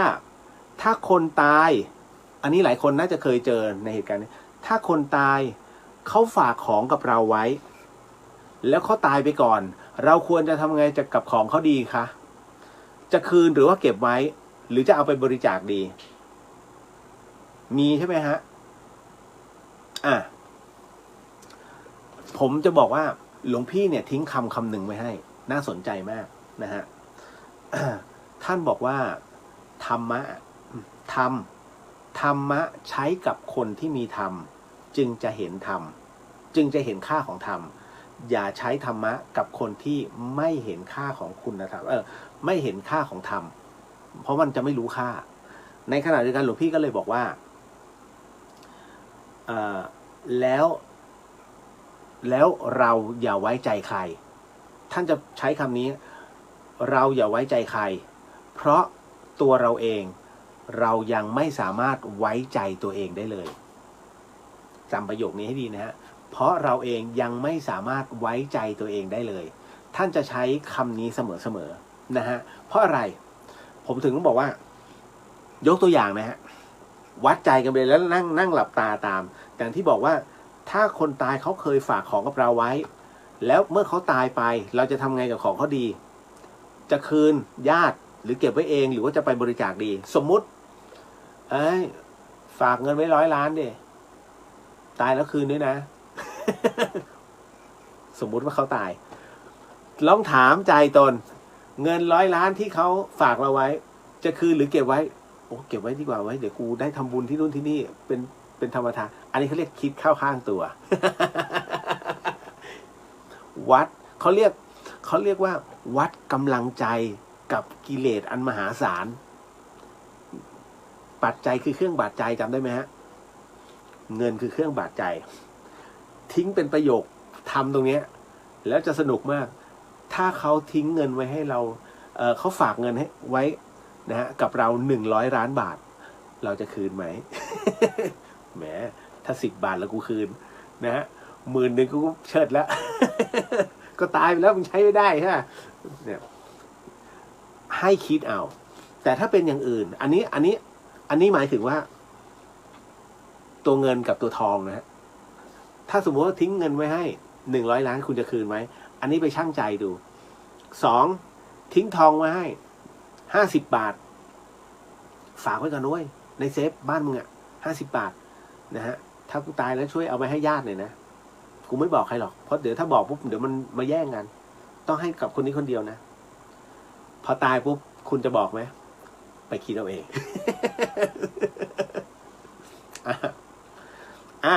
แต่บังเอิญว่าอันเนี้ยมันไม่ใช่มันเป็นสิ่งของฮะอันนี้ถ้าเป็นสิ่งของก็ต้องพิจารณาตามก็ต้องบอกว่าบอกกับญาติเขาว่ามันมีของอันเนี้ยจะเอาไหมเพราะว่าเขาฝากเอาไว้หมายถึงว่าเขาฝากไว้นานแล้วล่ะนะถ้าไม่เอาจะได้นำถวายวัดนะฮะก็อันที่1คุยกับญาติก่อนอันที่2ไปดูที่วัดก่อนนะฮะแล้วคราวนี้ต้องถามใจตนก่อนว่าอยากได้ไว้ไหมนะฮะถ้าอยากได้ไว้ให้คิดเอาไว้ก่อนว่าโอเคถ้ามันไม่มีจริงๆฉันจะเก็บไว้แล้วดูแลเองนะฮะไปที่วัด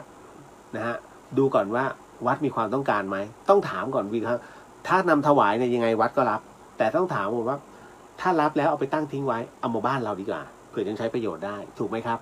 เพราะฉะนั้นดูก่อนว่าวัดต้องการไหมถ้าวัดล้นแล้วของล้นแล้วก็เก็บไว้ก่อนดูที่เหมาะแต่เราก็รับดูแลไว้ก่อนหากสมมติไปเจอสักสถานที่หนึ่งนานและหลายปีแล้วต้องการสิ่งนี้คุณค่อยให้นะเพราะว่ามันไม่ใช่ของเราหรือถ้าจะให้จริงๆก็คือขอภาติกรรมเป็นเงินตามเหตุปัจจัยนะไม่ใช่ว่าโอ้ไม้สักทองอย่างดีคิดเป็นมูลค่าประมาณ200,000กูภาติกรรม1,000เรียบร้อยครับเป็นหนี้ทันทีการภาติกรรมนั้นหมายถึงว่าการชำระหนี้ตามเหตุปัจจัยอันสมควรนะฮะไม่ใช่ว่าโอ้โหเอามานะของมีมูลค่าแบบเป็นล้านเลยกูภาติกรรม1,000ไม่ได้นะฮะเพราะฉะนั้นท่านถึงได้บอกตามสมควรเพราะมันเป็นหนี้สงฆ์เนี่ยเก็ตนะครับอันนี้ แหม